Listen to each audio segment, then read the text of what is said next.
Good afternoon. This hearing is called to order.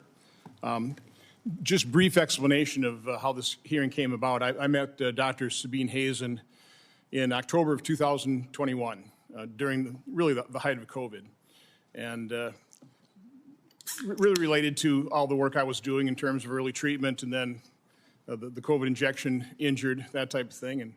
And I'm not quite sure how you got on my radar screen, but we struck up a good texting relationship. And immediately Dr. Hazen made me aware of how her research, which was conducted with, supported by, guided by, overseen by the FDA, was being sabotaged. And with all the hearings and events I had done, I was trying to figure out some way of how can we hold a hearing on this, because this is really bad for science to have research sabotaged. End of last year, Dr. Hazen introduced me to Dr. Eldiri, who probably a poster child for being tormented by, I'll call them trolls, into science. And so we put together this hearing. It's kind of predicated on Dr. Eldiri's work that I think prompted all the attacks. That's why I'm holding this hearing. So let me get into my opening statement. I want to thank all the witnesses. I know this is a real imposition, take a lot of time and effort and expense to get here. But today's hearing is titled, Plausible Mechanisms of COVID-19 Injections Causing Cancer and Attacks on Scientific Publications and Research. Although it may seem these are two unrelated topics, discussing them together will help explain why such a large percentage of the public remains unaware of the serious adverse events caused by the COVID mRNA injections. In April, the subcommittee held a hearing and released a report exposing how top FDA officials decided to use a safety surveillance algorithm that they knew would, and in fact did, hide safety signals on extremely serious adverse events, including sudden death. This was a bombshell revelation that unfortunately was dismissed by this subcommittee's ranking member and completely ignored by the legacy media.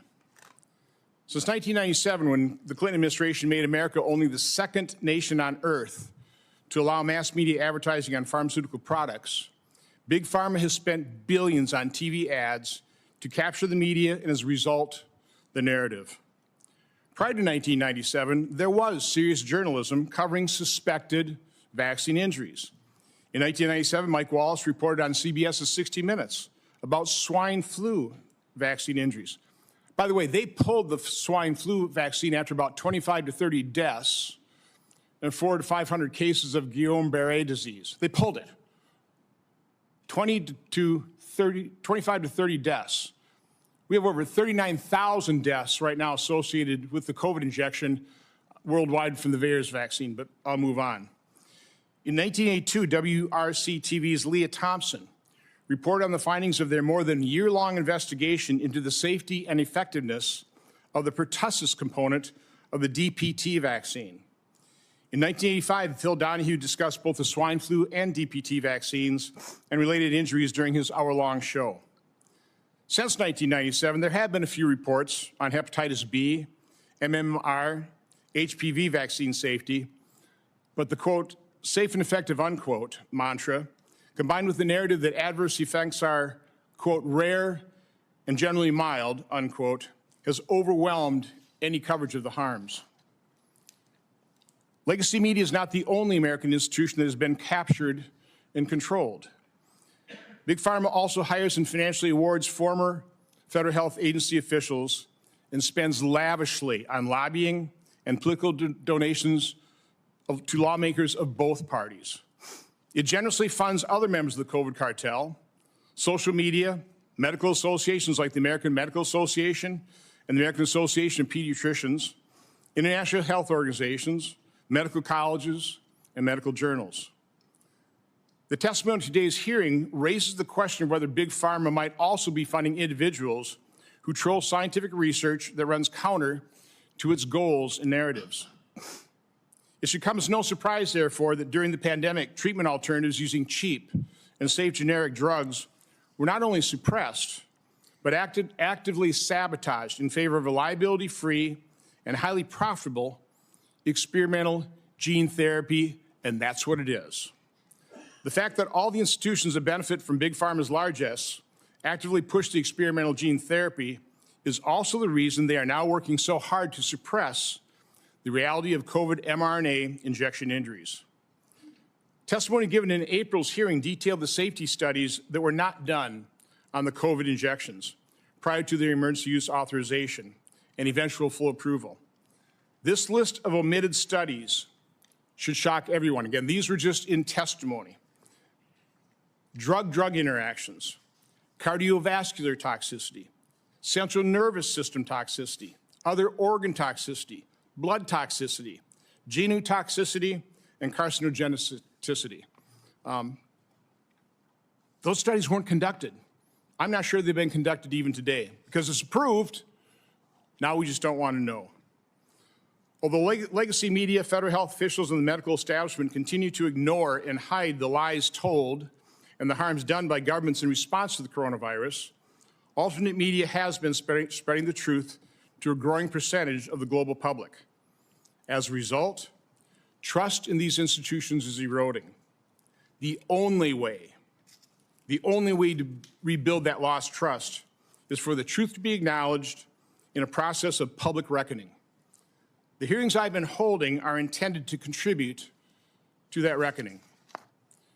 Today we'll hear from highly credentialed and experienced doctors and medical researchers who will discuss the plausible mechanisms of COVID mRNA injection harms.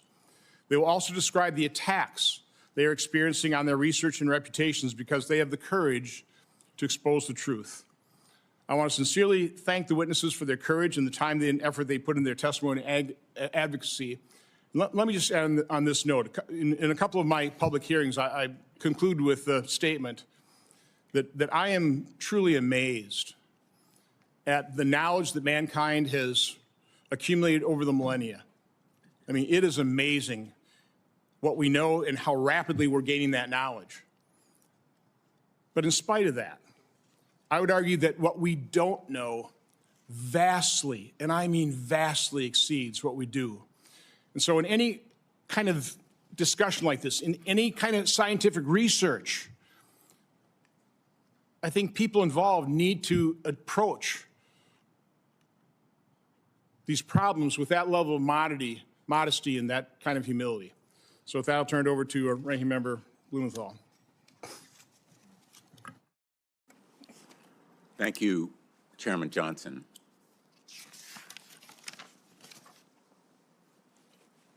I'd like to begin my remarks by reminding everybody watching today that the National Cancer Institute has concluded, quote, "There is no evidence that COVID-19 vaccines cause cancer, lead to recurrence, or lead to disease progression." That is the National Cancer Institute. Quote, "There is no evidence that COVID-19 vaccines cause cancer, lead to recurrence, or lead to disease progression." End quote. I could conclude there, but I think that this hearing really merits a fuller explanation of what is at stake here, because we need more research into finding cancer cures and more research into preventing cancer in the first place. Cancer causes fear for everyone, and almost everyone, I venture to say, in fact, everyone has been touched by cancer in some way, and so that fear is pervasive. We can't allow that fear to cause unfounded attacks on the COVID vaccines or any other vaccine. These vaccines have saved millions of lives, and we should all be rooting for similar feats of science to help people who are stricken with cancer or help to prevent it. Cancer data is very closely tracked in the United States, and the idea that a rollout of COVID-19 vaccines has precipitated a surge in cancer is simply not supported. Nor do the vaccines make cancer grow faster. According to the American Cancer Society, most cancer doctors recommended vaccination against COVID-19 for the cancer patients they are treating. Unfortunately, messages about the safety and effectiveness of vaccination are increasingly deluged by myths and misinformation. Immunization rates are declining across the country. Diseases like measles are surging. And tragically also, vaccines have been proven to prevent certain types of cancer. Those vaccines are facing groundless attacks from top public health officials, maybe not surprisingly, because HHS Secretary Robert F. Kennedy initially declined to surrender his financial stake in litigation against the maker of HPV vaccines, and then only under pressure from Congress turned his interests over to his son. There's ample evidence, in fact, that HPV vaccines help prevent cervical cancer, a disease that is projected to kill 4,200 Americans this year, and I'm grateful that we have Tamika Felder, a cervical cancer survivor, here with us today. I really thank her for being here. You're doing us a great service. It's stories like yours, Ms. Felder, that remind us of the human impact of science's great successes. And I'm also grateful to have Dr. Julie Graylow, the Chief Medical Officer of the American Society of Clinical Oncology, who's here to remind us about the absence of credible scientific evidence linking COVID-19 vaccines to cancer and the safety of these vaccines for people undergoing cancer treatment. Very important, and thank you, Dr. Graylow.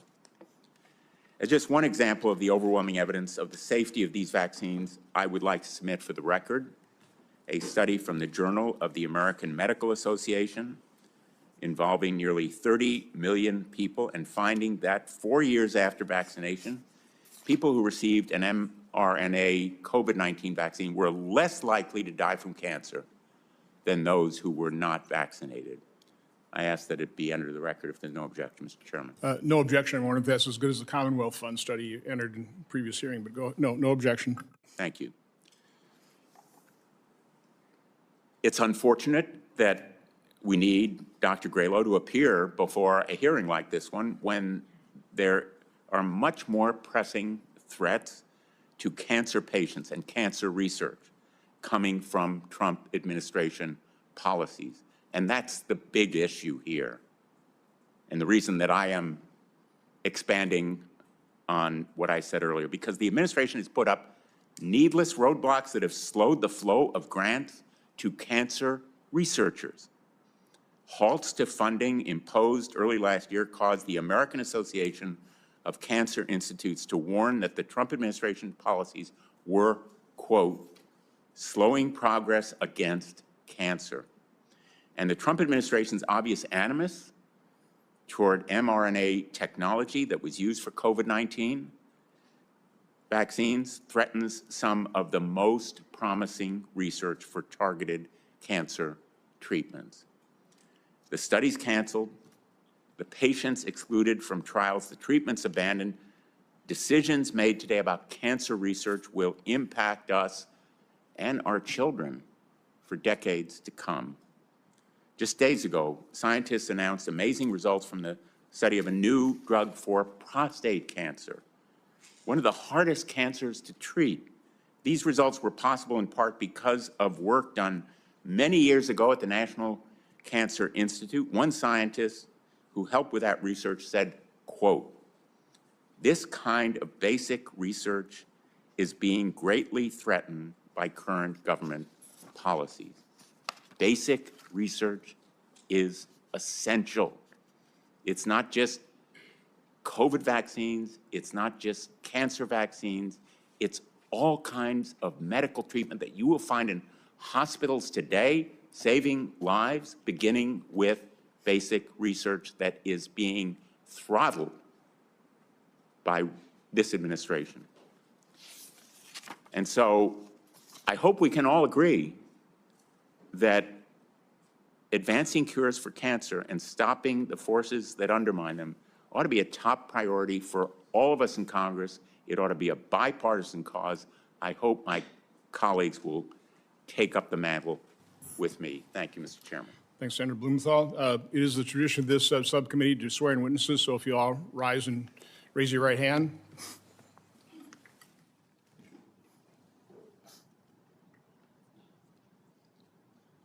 Do you swear or affirm the testimony you will give before the subcommittee will be the truth, the whole truth, and nothing but the truth, so help you God? Please be seated. Our first witness is Dr. Angus Dalglish. Dr. Dalglish is Professor Emeritus of Oncology at City St. George's University of London, where he has pioneered the immunotherapy of cancer. He is known for his work on HIV and cancer and received the Joshua Lederberg Prize in 2011 for his work developing cancer treatments. He has been the principal of the Institute of Cancer Vaccines and Immunotherapy since 2000 and a consultant in general medicine, immunology, virology, and oncology since 1986. And by the way, these are very abbreviated biographies. I mean, each one of these individuals on both sides have much larger biographies that you should take a look at, but I force them to abbreviate it. Dr. Dalglish. Thank you very much for asking me to give evidence on this. I'd just like to point out that I have done, as you say, I've been in cancer immunotherapy. I've been in cancer immunotherapy for over 3 decades, and I have made big advances in the treatment of cancer with immunotherapy. So this sets the scene that I became aware in early 22 of my patients who'd been stable for years, do mainly melanoma patients. They'd had several different types of immunotherapy. And in 6 weeks, I saw 6 patients relapse with melanoma. They'd been stable for 3 to 18 years. They felt well apart from the relapse. And being investigative, I asked, what was the thing that was common? And the thing that was common is they'd all received a booster vaccine from their general practitioners. Now, I know that these cancers are totally controlled by the T-cell response, so I immediately suspected the T-cell response was being perturbated by the cancer. And initial investigations showed that this was likely to be true. However, there was then a paper published by some doctors in Madrid, which, and I quote, the paper is called "The Evidence of Exhausted Lymphocytes After the Third Anti-SARS-CoV-2 Vaccine Dose in Cancer Patients." I mean, this was absolutely staggering that they showed across hundreds of patients that you get this T-cell suppression. Hard on the heels of this were then numerous reports that following the booster vaccine, we were getting IgG immunoglobulin switching, so you converted the immune system from being aggressive fighting invaders to one of tolerization. So therefore, the immune system was tolerating the cancer, and this was the reason that we were starting to see it. However, it is important at this stage to say that we were getting reports after I first reported this of other cancers. And my initial observation that this was all due to T-cell suppression started to fade into the perspective that other actors were at work with the vaccine, as it were. Colorectal cancer was being reported by my patients, by my fellow surgeons, as presenting late, stage 4, not stage 1 or 2, and early in patients in their 20s and 30s and 40s in a way that we have not seen before. And then in my own practice, as I was looking for patients who'd had other cancers, I noticed that they too had booster vaccines, and I list them in my report. They go from everything from the common cancers, from breast, prostate, etc., and all the way through to some really unexpected ones, including glioma, and more recently, hematological malignancies. Now, looking at the literature as to why this could be, and I'm involved in two big publications. One's been accepted prior to changes, and this shows that there are remarkable at least a dozen mechanisms where messenger RNA can insert into the DNA and activate oncogenes, and more importantly, and especially the long term, they can suppress the suppressor networks, which means if a cancer is starting to evolve, it would normally be maintained, controlled, and this mechanism is being prevented. And the number of people who've shown this is quite enormous. So as an oncologist, who I'm starting to see that it's not only my patients now, it's people I know really well who are going down with cancer, and they're going down more aggressively, and the treatment is not working nearly as well. And I'm used to people saying, oh, there's no evidence that the cancer's increasing and that there's anything to do with the vaccine. But I can assure you from the patients that I have seen that many have seen a dozen doctors before. Not one of them has ever asked the vaccine history. So, of course, they see no evidence. And my full detailed research into the messenger RNA vaccines, and I was on the scientific board of a company claimed to be the messenger RNA vaccine company for 5 years and left 8 years ago. So I know a lot more than the average clinician. And myself and others feel that there is no way you can control this technology, and its use for future vaccines should be banned, and the COVID ones stopped now. Thank you, Dr. Dalgleish. You stayed right on time. Appreciate that. Next witness is Dr. Wafik El-Deiri. Dr. El-Deiri is a practicing physician scientist, American Cancer Society professor, founding director of the Cancer Center at Brown University, and chair of the Worldwide Innovative Network Consortium in Precision Oncology. He discovered a tumor suppressant gene he named WAF1, and a first of its kind drug approved by FDA last year for the treatment of an aggressive brain cancer. Dr. El-Deiri. Thank you, Senator Johnson and Senator Blumenthal and distinguished committee members for the opportunity.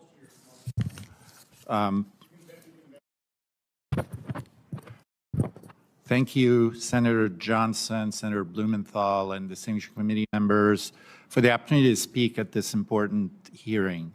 I am a physician scientist and cancer researcher with more than 30 years of experience studying how our body normally fights cancer through a major tumor suppressor called P53 and finding new ways of treating it. I've also advocated on Capitol Hill since 2005 for support of research funding, which is really vital. My work has focused on how cancers develop when these normal tumor suppressor mechanisms fail, including discoveries involving how tumor suppressors work, and this has become foundational in cancer biology and oncology research. I've also studied how viruses and other biological processes can disrupt our defenses against cancer. So when the COVID pandemic began, I wanted to help by applying our expertise in cancer biology, immunology, and approved treatments to better understand and treat COVID. It's been long understood that certain viruses contribute to cancer development by disrupting tumor suppressor pathways, including P53, one of the body's most important cancer protective mechanisms. Early in the pandemic, I became concerned that the COVID virus might similarly interfere with these defense mechanisms, making this an important area for scientific investigation. Early in the pandemic, I also expressed uncertainty on social media about the natural origin of the COVID virus, and this is when I first started to experience repercussions of speaking out against the mainstream narrative. What I didn't expect were the attacks on science itself. By July 2020, my laboratory published findings showing that a class of cancer drugs known as MEK inhibitors suppressed ACE2, the cell surface receptor the COVID virus uses to infect human cells. By April of 24, we reported findings suggesting that the spike protein associated with COVID infection or COVID vaccination could reduce the ability of P53 to activate genes involved in suppressing cancer. Based on these findings, we emphasize that effective vaccines against viruses such as COVID should strengthen immunity against infection without interfering with the body's natural defenses against cancer. These concerns were raised through normal scientific channels, yet the response was not open scientific engagement, but escalating attacks. Instead of contributing to scientific dialogue, the findings triggered attacks on both the research and the researchers involved. Much of this occurred through an online platform known as PubPeer, originally created about a decade ago to identify fraud and scientific misconduct. Unfortunately, the platform increasingly became weaponized against researchers whose findings challenged prevailing narratives. The platform permits anonymous accusations without meaningful accountability. There's no disclosure of conflicts of interest, no statute of limitations, or citizenship requirements. These attacks are public, amplified through social media, and can continue indefinitely regardless of whether wrongdoing is ever established. This is precisely what happened to us. Although we corrected minor errors where appropriate and continue to do so, none altered the underlying results or conclusions of our work. Nevertheless, our publications became subject of sustained public attacks that damage reputation and undermine scientific credibility. Despite these ongoing attacks, last summer I agreed to serve on an HHS committee on immunization practices working group on COVID immunizations, and as an expert, I therefore looked into everything we know about cancer and COVID infection and COVID vaccination, and by the fall found nearly 70 papers describing more than 300 reported cancer cases from 27 countries following one or more COVID mRNA vaccine injections.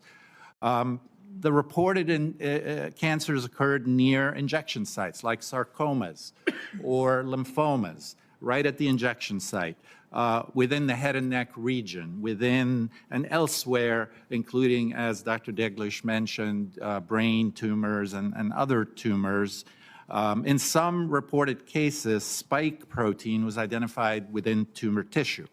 Our findings were published in January of this year, and shortly afterwards, I was contacted directly by former Japanese Minister Kazuhiro Haraguchi, who reported developing a diffuse large B-cell lymphoma that later metastasized to his tonsil, and biopsied, and they found spike protein. There should be no spike in tumors.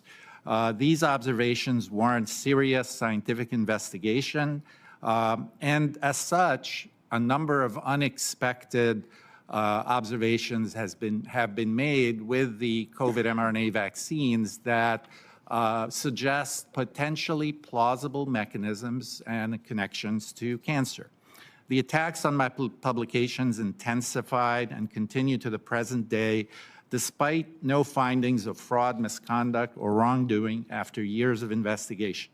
I am for vaccines that are safe and effective. Both our paper and the journal itself became targets of attacks through PubPeer and related online campaigns. I remain, in effect, guilty until proven innocent. Patients deserve informed consent. Scientists deserve the freedom to investigate legitimate scientific concerns. There are many open questions, including who is at greatest risk from these vaccines, and there shouldn't be fear of reputational destruction, institutional retaliation, or professional ruin. PubPeer needs to be held accountable for making false accusations against physicians and scientists that destroy reputations and careers. Thank you. Thank you, Dr. Eldiri. Our next witness is Dr. Saskia Mostert. Dr. Mostert studied medicine at VU Amsterdam in the Netherlands and conducted a PhD program on compliance and childhood leukemia treatment in Indonesia. She then worked as a research coordinator of global health and pediatric oncology research programs at Amsterdam University Medical Center and Princess Maxima Center. Her fields of expertise include treatment compliance, the problem of corruption in medicine, and hospital detention practices. Dr. Mostert.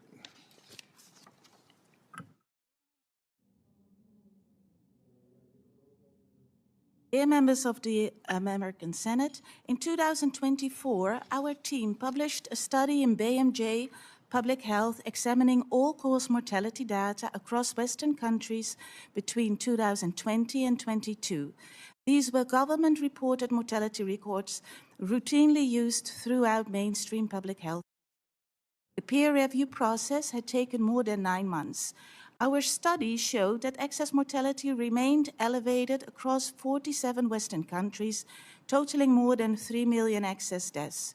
Excess mortality persisted across the overwhelming majority of countries studied after the acute phase of the pandemic.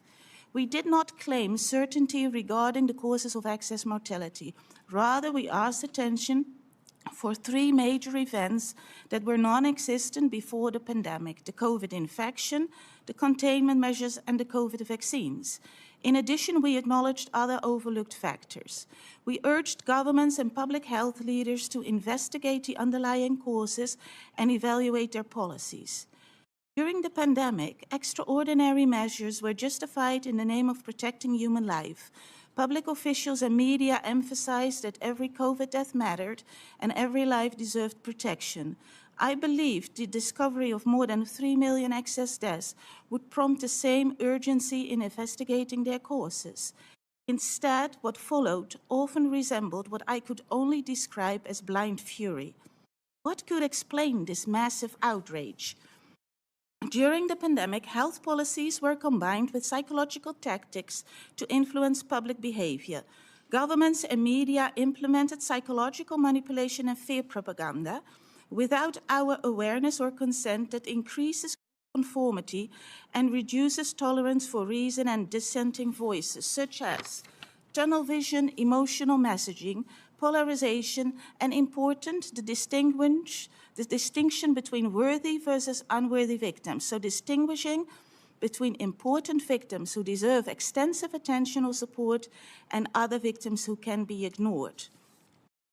Censorship and suppression tactics have been used against doctors and scientists questioning the official COVID narrative.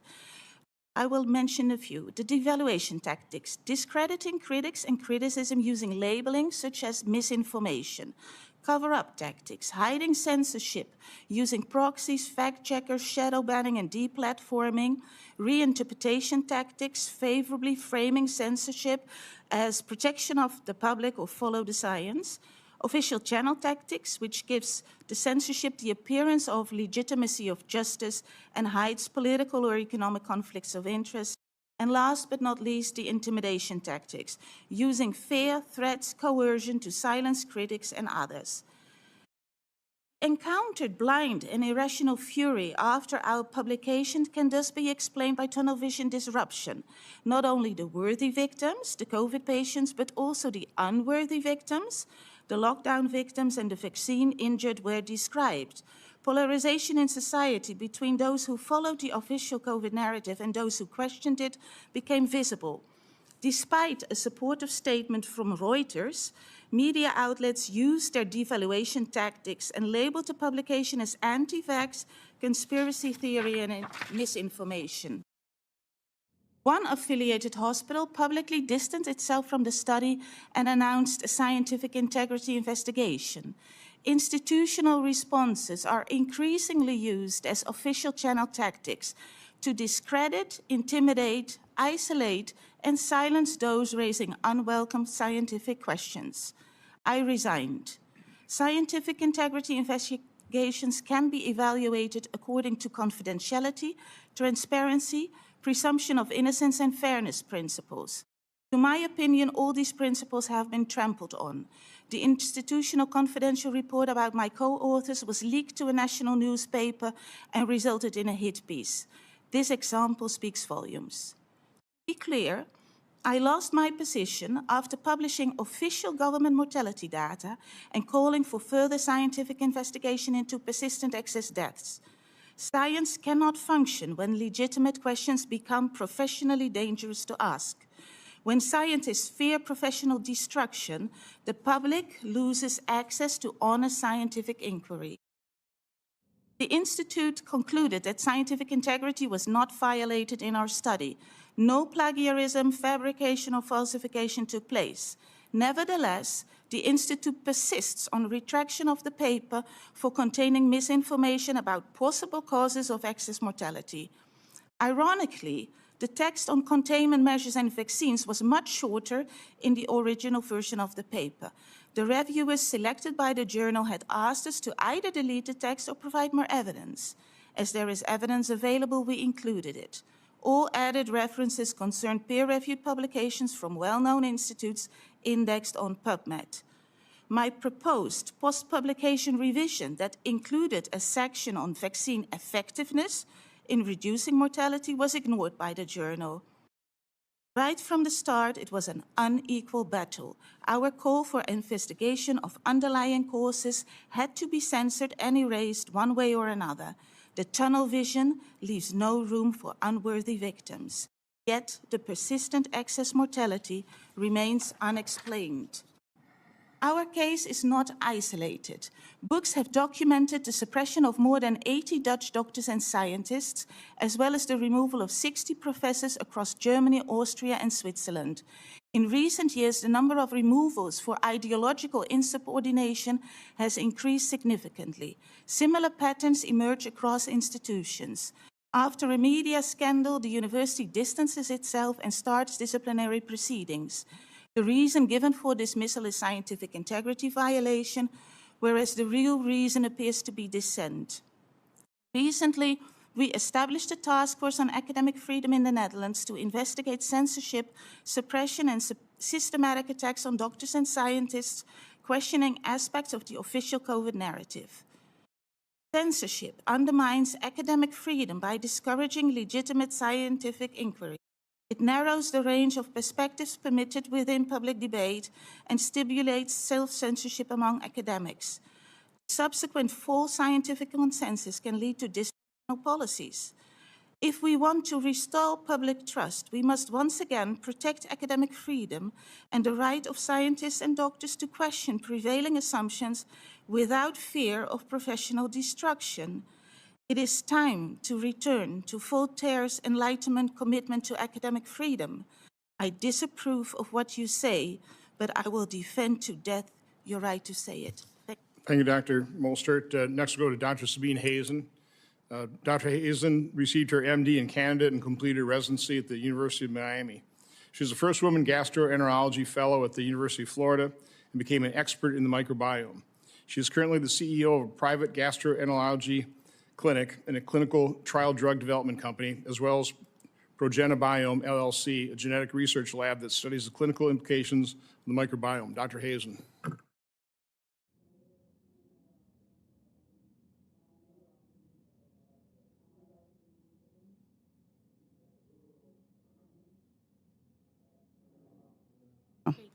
All right, I'm Dr. Sabine Hazen, a research gastroenterologist. For more than 3 decades, I've done hundreds of clinical trials for leading pharmaceutical companies.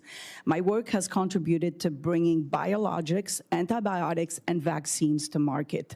While these advances have helped patients, they have also revealed critical gaps in our understanding of human health, particularly the gut microbiome. The microbiome, your bacteria in your gut, is your immunity.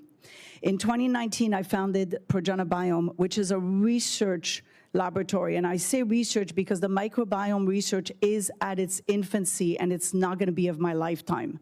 My goal was simple: to rigorously study the microbiome in real-world clinical settings.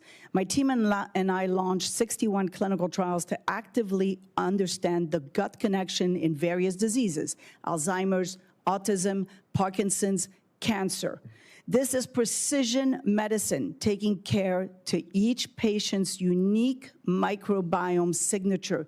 Because yes, in the microbiome space, we're all different. And if we're all different, there is no normal in the microbiome space. So in 2020, I found myself in a very interesting position. I was taking care of high-profile individuals in Malibu. I had a portal with the FDA that could write protocols and submit protocols to the FDA. And I had a research lab that could look at the microbiome. So this unique position, I felt I was the best person to be looking at the microbiome and looking at COVID. While exchanging information with scientists at NIST, the National Institute of Standards, who were looking at COVID in septic tanks. And by the way, for those of you who don't know National Institute of Standards, they overlook DARPA, FDA, CDC. So with discussions, Progenobiome became the first lab worldwide to document whole genome sequencing of COVID virus in clinical patient feces. Our paper was published in Gut Pathogens in 2021 after a 6-month peer review, only to be retracted in May 2025 without any valid scientific justification or even notifying the peer reviewers that approved the paper to begin with. I have to point out again that this was a landmark paper that showed COVID in the stools of clinical patients, not septic tanks, but clinical patients.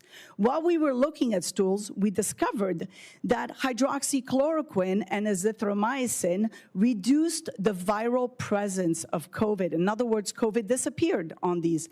However, those drugs also killed the microbiome. And that was the important finding during the pandemic, that everybody's different and everybody needs a different treatment. It is also important to note that during the pandemic, I treated under FDA oversight. I actually wrote 3 protocols on hydroxychloroquine versus placebo and ivermectin doxycycline versus placebo. And during my whole time that the FDA was watching, we lost no one. No one died on my shift. And by the way, I've treated thousands of patients. Doesn't the public want to know, how did I treat? What criteria did I use to divide the treatment in patients? We conducted a review of these patients treated and noticed actually that ivermectin-based multi-drug therapy helped severely hypoxic patients. This data was published in 2022 after 8 months of peer-reviewed scrutiny and then retracted in March 2025. We also published cardiac safety data from our phase 2 trial using hydroxychloroquine and azithromycin. You will remember during the pandemic that there was a concern about cardiac problem from hydroxychloroquine and azithromycin. My team risked their lives putting Holter monitors on people's hearts to monitor and capture the QT prolongation, and there were no QT prolongation. We published this data in December 2024. The paper was retracted in 2025, February. These retractions consistently challenged the feasibility of early treatment. Remember, if there was a treatment, vaccines would not have passed. Our most significant discovery, however, was on bifidobacteria. What is bifidobacteria, you ask? A bacteria that's in your probiotics. When you turn your bottle of probiotics, that's the bacteria. It's bifidobacteria. Bifidobacteria is an important microbe that helps you break down your food so that the sugar comes out and goes into the cell, into your mitochondria. Without bifidobacteria, the sugar's not going into your cell.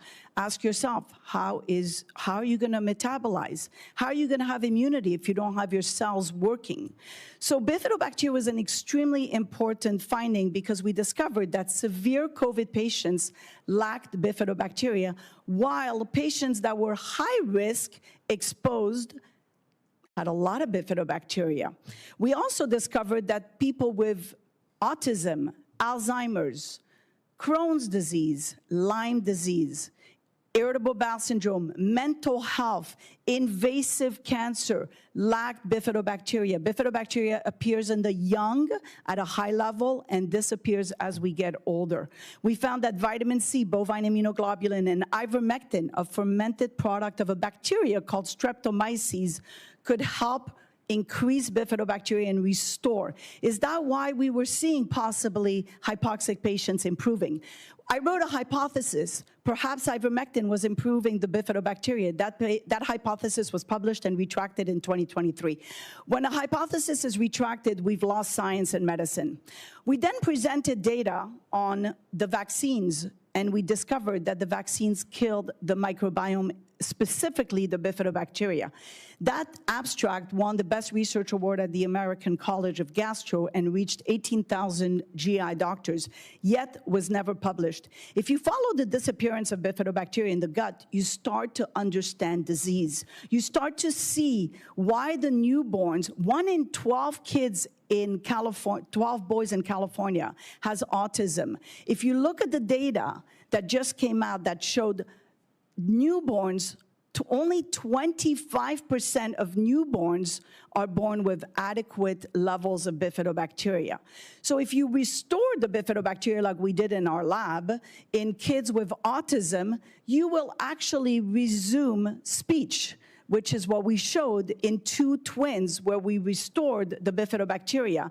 That abstract won a research award at the American College of Gastro. In fact, Progenobiome has earned 4 consecutive awards at the American College of Gastro, affirming peer recognition of our work. Yet promising observations face problems and persistent barriers when attempting to publish in. Papers past rigorous review are retracted over minor, easily correctable issue. The main non-medical scientist that criticized my papers has patent on the microbiome. Can you say conflict of interest? So I asked Congress today, should non-physician without relevant clinical expertise review and override medical data from practicing physicians? True expertise must be challenged by qualified peers, not outsiders.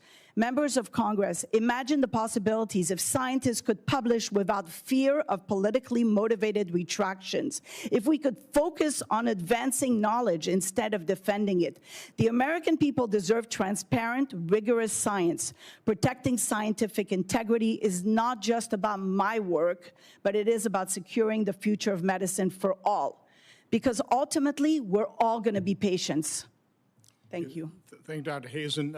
I was hoping we'd get through all the opening statements before we had to go vote, but I've got a quick vote, so we'll put the hearing into recess, and as soon as we get back, we'll open it back up.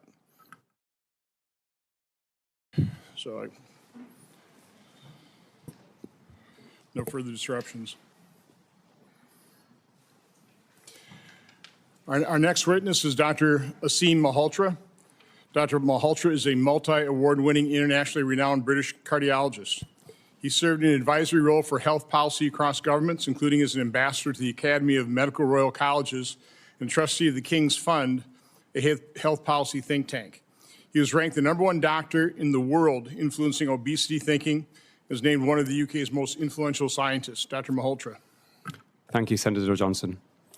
In January 2021, indoctrinated with the unlikelihood of any major harm, I took 2 doses of Pfizer's mRNA vaccine, unaware at the time that it was, in fact, a prophylactic gene therapy product and unlike any traditional vaccine. Although I was at very low risk of serious illness from COVID-19 due to my age and perfect metabolic health, I was inoculated to protect my patients. As one of the UK's most trusted doctors, I was requested to appear on Good Morning Britain to help tackle vaccine hesitancy amongst high-risk ethnic minority groups. 5 months later, a personal tragedy triggered a complete U-turn in my perception of the vaccine. We were dealing with a medical product that was actually unsafe and defective. My fit and healthy 73-year-old father, honorary vice president of the British Medical Association, who also happened to be my best friend and last surviving member of my immediate family, died after suffering an unexpected cardiac arrest. Post-mortem findings revealed severe coronary artery disease, and subsequent published mechanistic evidence suggested that 2 doses of the mRNA COVID vaccine likely caused a massive acceleration in atherosclerosis, leading to his sudden death. In 2022, I published a 2-part peer-reviewed paper in the Journal of Insulin Resistance calling for a moratorium on these unsafe and defective products. The most damning evidence was a reanalysis of Pfizer and Moderna's original trials. It determined a frequency of serious harm from the product that was 2 to 4 times more likely than being hospitalized with severe COVID. In my view, if the system had been more transparent, this prophylactic gene therapy would likely not have been injected into a single human being in the first place. Although there is now a multitude of high-quality research supporting those analyses, there's been predictable little to any mainstream media coverage, a symptom of the downstream effects of how big corporations exert their power by controlling the dominant narrative. I have personal experience with these downstream effects. Towards the end of last year, at the Reform Party political conference, I quoted Britain's most eminent oncologist, Professor Angus Dalgleish. He believes that the COVID mRNA vaccine likely played a significant role in cancers of members of the royal family. Predictably, I was smeared and misrepresented in the media. Even the British Prime Minister, Sir Keir Starmer, misled Parliament, suggesting that I'd claimed that all vaccines cause cancer. In quotes, "These dangerous conspiracies cost lives," he said. I also experienced public smears and attacks from influential sections of the medical profession. I'm a grieving vaccine-injured doctor. I've been diagnosed with a persistent autoimmune condition related to loss of bifidobacteria in my gut, and advanced blood tests suggested I'm at slightly increased risk of cancer in the short term. Looking at the totality of up-to-date evidence and what you've heard from eminent witnesses today, in my view, millions of Americans and millions more across the world may be in clear and present danger of suffering premature cardiovascular disease and cancer. Without allowing all scientists to debate this openly, without fear of censure, we will not be able to identify who is most at risk and how these risks can be mitigated. When it comes to making money, multinational corporations have been diagnosed by preeminent forensic psychologist Dr. Robert Hare and law professor Joel Bakan as legal entities that fulfill the criteria for psychopathy. Characteristics include callous unconcern for the safety of others, incapacity to experience guilt, repeated lying, and conning others for profit. The evidence presented here today exposes the corporate tyranny underlying public health practice. This profitability over people rooted in the neoliberal economic model has led to trust being an all-time low in the medical profession. A full public apology from government bodies and medical leadership to the vaccine injured and bereaved is an essential first step in restoring that trust. Tyranny emerges when people are afraid to say what they think. When you have something to say, silence is a lie. When everyone lies all the time, the tyranny is complete. To save the health of the American people and to save democracy, it is our responsibility to expose, resist, and dismantle the era of corporate tyranny we currently find ourselves in. Thank you. Thank you, Dr. Malhotra. Our next witness is Dr. Julie Graylow. Dr. Graylow is Executive Vice President and Chief Medical Officer for the American Society of Clinical Oncology. She is Professor Emeritus of Medical Oncology and Global Health at the University of Washington School of Medicine and the co-founder of 2 nonprofits to support female cancer survivors and promote cancer advocacy and education in developing countries. Dr. Graylow. Thank you, Chairman Johnson, Ranking Member Blumenthal, and members of the subcommittee. Thank you for the opportunity to share my clinical perspective on this important topic.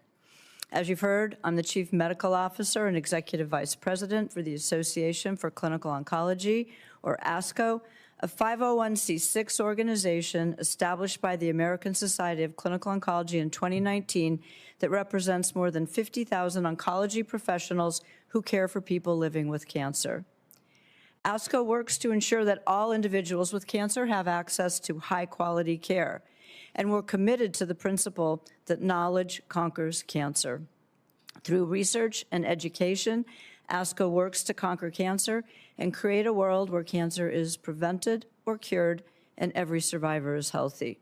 We appreciate the opportunities to discuss the critical role of mRNA technology in cancer care and the unwavering commitment to patient safety that guides its development. For nearly 3 decades prior to the COVID-19 pandemic, the primary driving force behind mRNA research was cancer immunotherapy.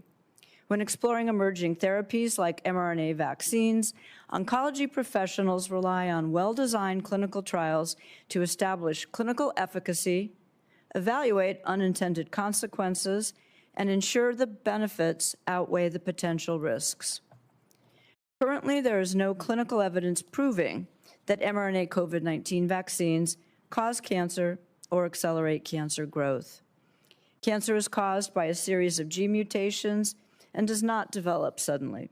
Rather, tumor evolution is a multi-step process that generally takes years or even decades to manifest clinically. The appearance of late-stage aggressive tumors within weeks or months of an injection is biologically incompatible with what we've learned from decades of research on the causes of cancer. In fact, RNA breaks down quickly in the body and doesn't enter a person's DNA. In other words, mRNA vaccines do not cause gene mutations. The benefits of COVID vaccination in patients with cancer are supported by a large and growing body of evidence. mRNA COVID-19 vaccines protect patients with cancer who often have compromised immune systems, increasing their risk of negative outcomes if they contract COVID-19. Before vaccines were available, researchers at the University of Wisconsin-Madison found that COVID-19 patients with the current cancer diagnosis were 24% more likely to require intensive care and 58% more likely to die in the hospital compared to after the vaccines became available. In contrast, a 2025 study led by investigators at Vanderbilt University found that cancer patients who received COVID-19 vaccinations had a 50% reduction in their risk of hospitalization. These data are reinforced by an ASCO study demonstrating a clinically significant relationship between vaccination and survival in cancer patients diagnosed with COVID-19. mRNA technology also represents a really exciting and significant clinical advancement for therapeutic cancer vaccines aimed at treating existing tumors. Unlike traditional treatments such as chemotherapy, which broadly destroys both cancerous and healthy dividing cells, mRNA technology is designed to teach an individual's body to recognize tumor markers that are unique to that patient's cancer, encouraging the patient's immune system to destroy just cancer cells, not healthy ones. While the FDA has not yet granted approval for mRNA cancer vaccine therapies, clinical trials are actively testing mRNA cancer vaccines and have reported good tolerability and promising clinical activity. For example, just this past week at our annual meeting, researchers shared the results of a trial that shows melanoma patients who receive a cancer-fighting mRNA vaccine in addition to immunotherapy, had better cancer outcomes than patients who received the immunotherapy alone. Additional research led by investigators at MD Anderson found that patients who received the COVID vaccine along with immunotherapy to treat non-small cell lung cancer had better cancer outcomes than those who were not vaccinated. Existing research provides strong indications that mRNA vaccines will likely join approved immunotherapies as new options for patients with cancer facing difficult diagnoses. Thank you for the opportunity to testify on these important issues. ASCO remains deeply committed to advancing safe, evidence-based care for all patients, and I welcome your questions. Thank you, Dr. Graylow. Our last witness is Ms. Tamika Felder. Ms. Felder is a cancer survivor, award-winning women's health advocate, author, filmmaker, and the founder of Chief Visionary Officer at Survivor. Just Survivor. You spell it different. I get it, though. Survivor, Inc., a nonprofit that specializes in cervical cancer and advocacy and support. She currently serves as a co-chair on the National HPV Vaccination Roundtable and was appointed by President Biden to be a member of the National Cancer Advisory Board. Ms. Felder. Thank you so much to you, the chair, the ranking member, and to all of you here for having me, and especially for including the patient voice. My name is Tamika Felder, a 25-year cervical cancer survivor. Today, I speak to the safety and importance of vaccines for all people and to advocate for the open and accurate sharing of scientific information so that families and communities can protect themselves and future generations. I was diagnosed in 2001 at the age of 25 while working here in Washington, D.C. as a broadcast journalist. The disease forced me to confront the fragility of health, and I endured a hysterectomy, chemotherapy, and radiation, which ultimately led to the loss of my fertility. Today, as a survivor and patient advocate, I have dedicated my work to education, empowerment, and ensuring that every person has accurate access to health, medical information, trusted health care, and life-saving prevention tools. I also firmly believe that the HPV vaccine, which would have offered protection against the HPV types most commonly associated with cervical cancer, could have changed the trajectory of my life. The human cost of cervical cancer remains a preventable disease for most people when prevention and screening are accessible and effectually utilized. Too many lives are cut short by this disease. June is National Cancer Survivorship Month, and I'm one of the 18.6 million cancer survivors in the U.S. But I also want to recognize, honor, and mourn the individuals whose lives were also lost to cervical cancer, including Tiolita Rickenbacker of Georgia, Jennifer Myers of Pennsylvania, Erica Fraser Stum of Indiana, and Becky Wallace of California. These are just a few in the United States, an estimated over 600,000 people who projected to die from cancer. This translates to about 1,700 deaths per day, making cancer the second leading cause of death in this country. Each of these women were more than a diagnosis. They were mothers, sisters, friends, and contributors to their communities. Their stories remind us why prevention, vaccination where appropriate, and continued research are essential to save others from needless suffering and loss. While other countries are nearing cervical cancer elimination, the United States is still behind, despite having the tools needed for elimination. Vaccines approved for the use in the United States undergo rigorous multi-phase testing for safety and efficacy before they are licensed. The overwhelming majority of vaccines have favorable safety profiles and the benefits, reduction of infectious disease, prevention of severe illness and death, and protection of vulnerable populations greatly outweigh the risk of rare adverse events. Vaccines are not just about one disease. They are about a standard approach to preventing contagious and deadly illnesses. The safety frameworks apply to vaccines across the board, routine immunizations for children, adults, and special populations. Cancer prevention vaccines like the HPV vaccines, influenza vaccines, and vaccines for other preventable diseases. Science provides the best available evidence and the safety and effectiveness of vaccines. We rely on rigorous research, transparent reporting, and peer-reviewed findings is essential to protect public health. In an era of rapid information exchange, we must commit to sharing factual, science-based information. Misinformation and fear-mongering about vaccines undermine trust, delay or prevent vaccination, and leave people vulnerable to preventable diseases. Public health communication should be clear, compassionate, and inclusive. It should acknowledge concerns, provide transparent explanations of benefits and risks, and connect people with trusted healthcare providers who can answer questions and offer guidance. Survivors and patients must be at the center of conversations about vaccines and cancer prevention. We bring lived experiences with disease, treatment, and survivorship, perspective that matters when designing education, outreach, and clinical guidance. As a cervical cancer survivor and advocate, I see both the devastating toll of cancer and the profound promise of prevention. Vaccines, including the HPV vaccine, are powerful tools when used alongside screening and treatment. We can reduce the burden. I want to thank you all for the opportunity to testify. I am grateful for your consideration of policies that protect communities today and for generations to come. And as Lindsay Gillette Lee reminded me yesterday, she's a 3-year cervical cancer survivor from North Carolina. May our stories pave the way so others don't have the same stories. As much as our stories matter, so do the science. Respectfully, Tamika Felder, founder of Survivor and 25-year cervical cancer survivor. Thank you, Ms. Felder. I think it's probably safe to say people on the panel, probably most people in this room, including myself, I mean, we don't dispute the fact that vaccines can be helpful and save lives. I think you can dispute some of the claims, but again, I've never been an anti-vaxxer. I think our concern here, and one of the reasons I hold this hearings, is there's just a denial of the vaccine and the injection injuries. I'll just, again, you had cervical cancer. We had it at our Voice of the Vaccine Injured, a mother, Emily Tarso, whose daughter, 20-year-old daughter, died 18 days after she received her third shot of Gardasil, the HPV vaccine.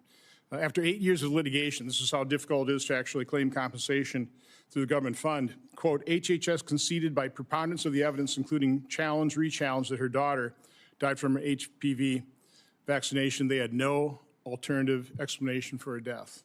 So again, I'm not a vaccine denier. We're battling vaccine injury deniers. That's part of our problem. But Dr. Graylow, you mentioned that mRNA degrades very rapidly in the body. Is it your understanding and belief that the mRNA in the COVID injections is that type of mRNA? That is my understanding.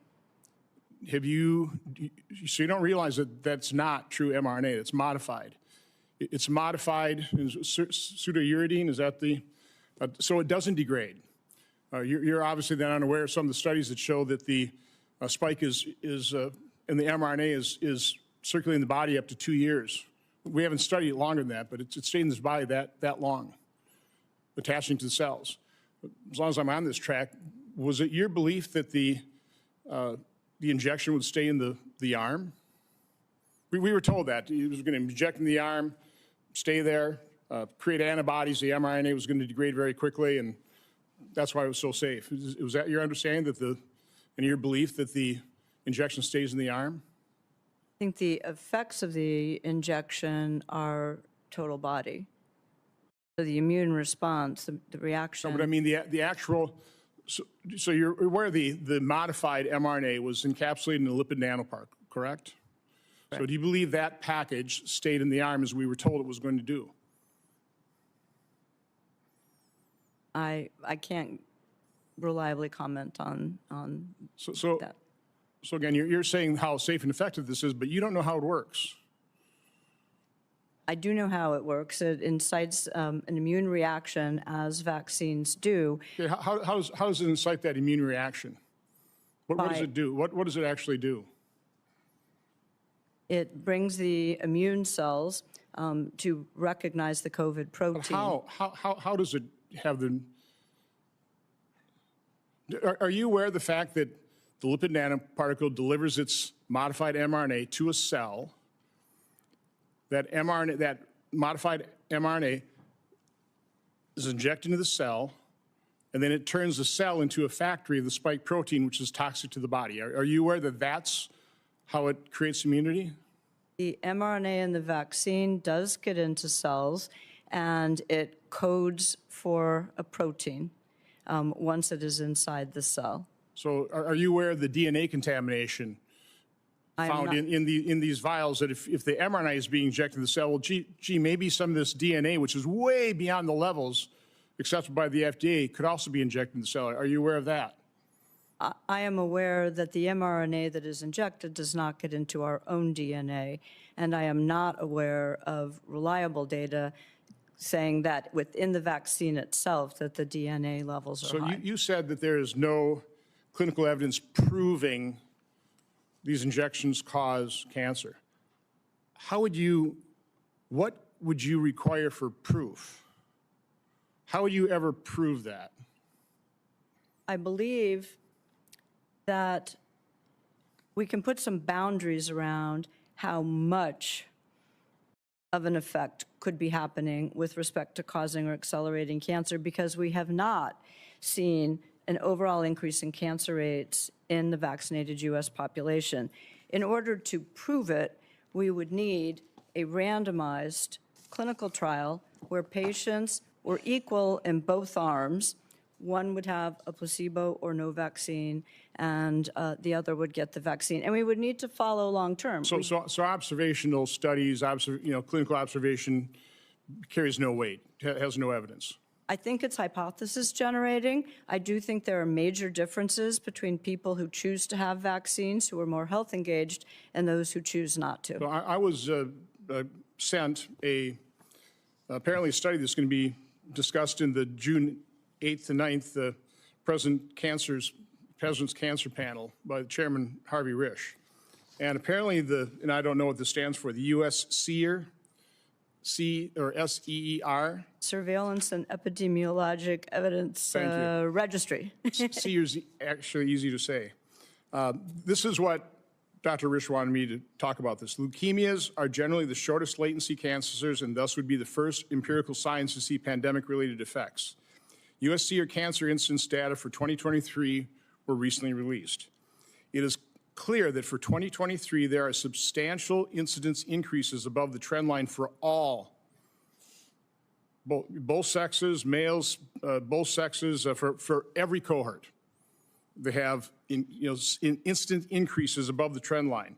These charts appear to be the first U.S. data showing that an association between COVID-19 infection or vaccination and leukemias may be possible and should be confirmed by additional data as they become available. Again, I think it's a pretty balanced statement, but we have Dr. El-Deary, who has just laid out plausible mechanisms, concerned. We have Dr. Dalglish, who saw it in his clinic, was highly concerned. Again, I hear from a lot of doctors also see it clinically, observationally. Dr. El-Deary talked about the cancers seeing, at the site, in the neck. I mean, wouldn't that be indications of causation? Is that something that we ought to research? I do believe that we should research this. I think just because there may be some biologic plausibility, because we've seen single cases where a cancer is diagnosed immediately after a vaccine or in the region, that doesn't mean it began developing at that exact point in time. So let's distinguish between when it developed and when it was diagnosed. So let me address the other belief where you thought it just stayed in the arm. There literally was biodistribution studies in rats that said the lipid nanoparticle would biodistribute all over the body, accumulate in ovaries and adrenal glands, that type of thing. So we do know now that they lied to us. It was going to say they are biodistributed all over the body. And in doing so, then this little package with modified mRNA that wasn't going to degrade is going to enter cells all over the body, in the heart, turning those little heart cells into manufacturers of a toxic spike protein that, then what does the body do when there's a toxic spike protein on a cell? Well, I would first of all argue that what happens in mice is not necessarily what happens in humans. No. This happened in humans. Okay, they knew it before. They knew it when they lied to us. They knew it was going to biodistribute. That's the point of the study in mice. They knew it, and now we know it because this is disturbing. One final question. Does it concern you, as it concerns my other cancer doctors here, oncologists, that spike protein is being found in tumors? I think we need to further investigate this, explore it, look at how common this is. And I am a scientist. I do believe that we should research, do the research, and have definitive proof, not single cases or population data where the populations are different. I would say there is no such thing as definitive proof, and we'll get to that later after Senator Blumenthal. Thanks, Mr. Chairman. Dr. Graylow, you are the Chief Medical Officer and Executive Vice President for the Association for Clinical Oncology, and you're a professor, you're a clinician, and your organization represents more than 50,000 oncology professionals who care for people with cancer. And your testimony, and by the way, I'm sorry I wasn't here personally, but I have read it a couple of times, is that there is, quote, no clinical evidence proving that mRNA COVID-19 vaccines cause cancer, end quote. That's the predominant view of the 50,000 medical professionals who were part of your association, correct? Correct, and it's also a statement on our own U.S. National Cancer Institute's website, a direct quote from the NCI's website. And your testimony, based on scientific evidence now, is that RNA, I'm quoting, breaks down quickly in the body and does not enter a person's DNA. In other words, mRNA cannot cause gene mutations, end quote. Correct? So whatever the need for more research, that's the science that exists right now. Correct? That is the science.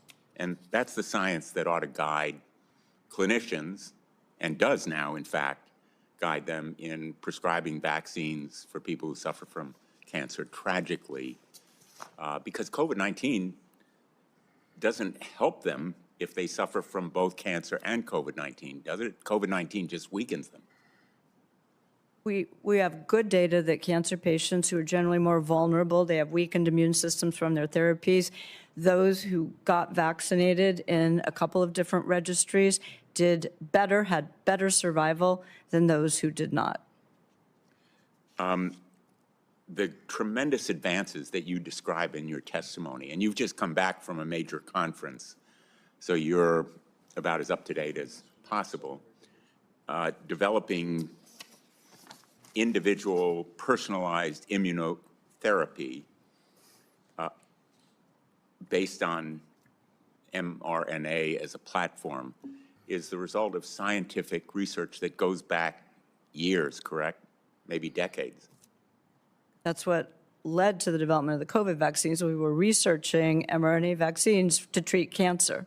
The developers of the COVID vaccine, COVID-19 vaccine, were standing on the shoulders of that basic research. Correct. So in your opinion, how, I want to ask this as objectively as possible, how impactful is the administration's decision ending research grants for NIH or other government agencies on basic science to the health of this nation? I think decreasing research funding is a threat that will slow down progress. It will slow down the United States' preeminence as the hub for research, a really respected hub for cancer research. Ideas like you all heard, I'm sure it was on the front page of the papers, this new RAS inhibitor that's a major breakthrough for pancreatic cancer. That started with basic research funded by the National Cancer Institute, then taken into industry, a home run, I called it a grand slam, for pancreatic cancer that's applicable to lung cancer, colon cancer. That is the kind of basic research. Everybody said this RAS target is undruggable. You could have said, then let's not investigate it. Let's stop. It's undruggable. But basic research funding from our government is what pushed ahead and found a workaround and found a way that's going to majorly impact. Stopping it will cost lives. Correct? Sorry. Stopping this research will cost lives. Absolutely. Ms. Felder, I want to thank both you and Dr. Graylow for being here today, but particularly yourself in sharing your personal story. You've had the opportunity to watch some of the administration's shifts in the CDC's main vaccine advisory panel when it comes to the HPV vaccine. What do you think is likely to happen to cervical cancer rates in this country if these baseless attacks on HPV vaccine continue? Sadly, more people will die. And when we look at this 2 decades from now, it will be horrendous. And we also know that that HPV vaccine protects from more than just cervical cancer. And you have been through that moment when a doctor says to you, and I can't claim to quote what your doctor said to you, but in effect, I have some news I need to tell you, and we think you'll be okay, but this is serious, and here's the diagnosis. How does it make you feel, or how would it make you feel, if you knew that these vaccines that could have saved a lot of lives, including maybe yours, are being attacked? Honestly, it's infuriating at some points because no one in the United States of America should die of cervical cancer. But yet, as I read just a few names, people are dying of it. And while we have other countries, Rwanda, Scotland, Australia, who are working towards cervical cancer elimination, Denmark, there's no reason that the United States of America should be lagging so far behind. And there's no reason we should be in lagging competition with other countries, but most important, that we should forego any kind of treatment or discourage people with myth and misinformation from seeking treatment that may save their lives, correct? We have to really get a handle on the misinformation because misinformation causes more deaths, and we have to stop that. Well, thank you very much. I You're welcome. apologize to the panel and Mr. Chairman, to you. I have a hearing of the Veterans Affairs Committee. I'm the ranking member there, and I really apologize, but I want to thank you for being here today. Thank you. Okay. Thank you, Ranking Member Blumenthal. Misinformation. Let's talk about one of the great lies told during COVID. It's been repeated now here a number of times. This is not normal mRNA. This is modified. So of my five witnesses, who's best qualified to describe exactly what the mRNA was in these injections? Dr. Eladiri. So the mRNA is modified with pseudouridine. Actually, I got that right. This won the Nobel Prize a couple of years ago. And it was a way to make mRNA stable, because mRNA... So it didn't degrade. This doesn't degrade in days. I mean, my staff is just, and we'll enter this study in the record, showed me the study that 700 days. It was studied and found still circulating in the body. So that's 700 days. That's close to 2 years. And they haven't extended the study beyond that. But go ahead. So I think more research needs to be done about the mechanisms of persistence, but it was unexpected, along with a number of other things that were observed after the vaccines were rolled out. And so you mentioned biodistribution, the contaminants that you mentioned, DNA and some plasmids. Including SV40, correct? SV40 origin enhancer sequences, not the full SV40 sequence, but when the SV40 enhancer promoter sequences, if they find their way into the human genome, they can drive oncogenes. So if they're contained in that lipid nanoparticle, and the lipid nanoparticle allows the transfection of the mRNA into the cell, this DNA contaminant can enter the cell as well, correct? The lipid certainly possibilities. It's certainly no clinical proof. Talk to me about that. I mean, is there literally ever definitive proof? This is, by the way, it's driving me nuts as we talk to people in the FDA, the NIH, CDC that turned a blind eye toward the safety signals that were screaming at them, and they always go back to, well, we didn't have definitive proof. So I will say that a number of different laboratories and scientists, including, I think, one at the FDA that published a report, and finding the DNA was not very hard. I mean, a bunch of high school students did it over the summer. They did. It was high school students, correct? It literally was. I mean, they were using high school students. And but the other scientists who found this and reproduced it in different labs with different vials published papers. Dr. Kevin McKernan, Dr. David Spiker, Dr. Jess Rose published a paper that looked at many vaccine vials over a number of years and documented high levels, and they compared Moderna and Pfizer lots and found much higher levels than the FDA threshold, which was developed or put into effect decades ago for naked DNA, not DNA that's wrapped in lipid nanoparticles that will take the DNA into the human cells.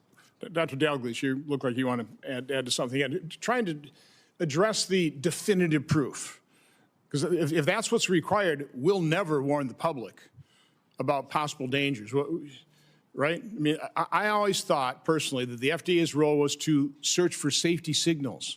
That's why using these incredibly sophisticated algorithms and this mass database, looking for the small little safety signals so that they could understand that, so they could warn the public, they could warn medical doctors.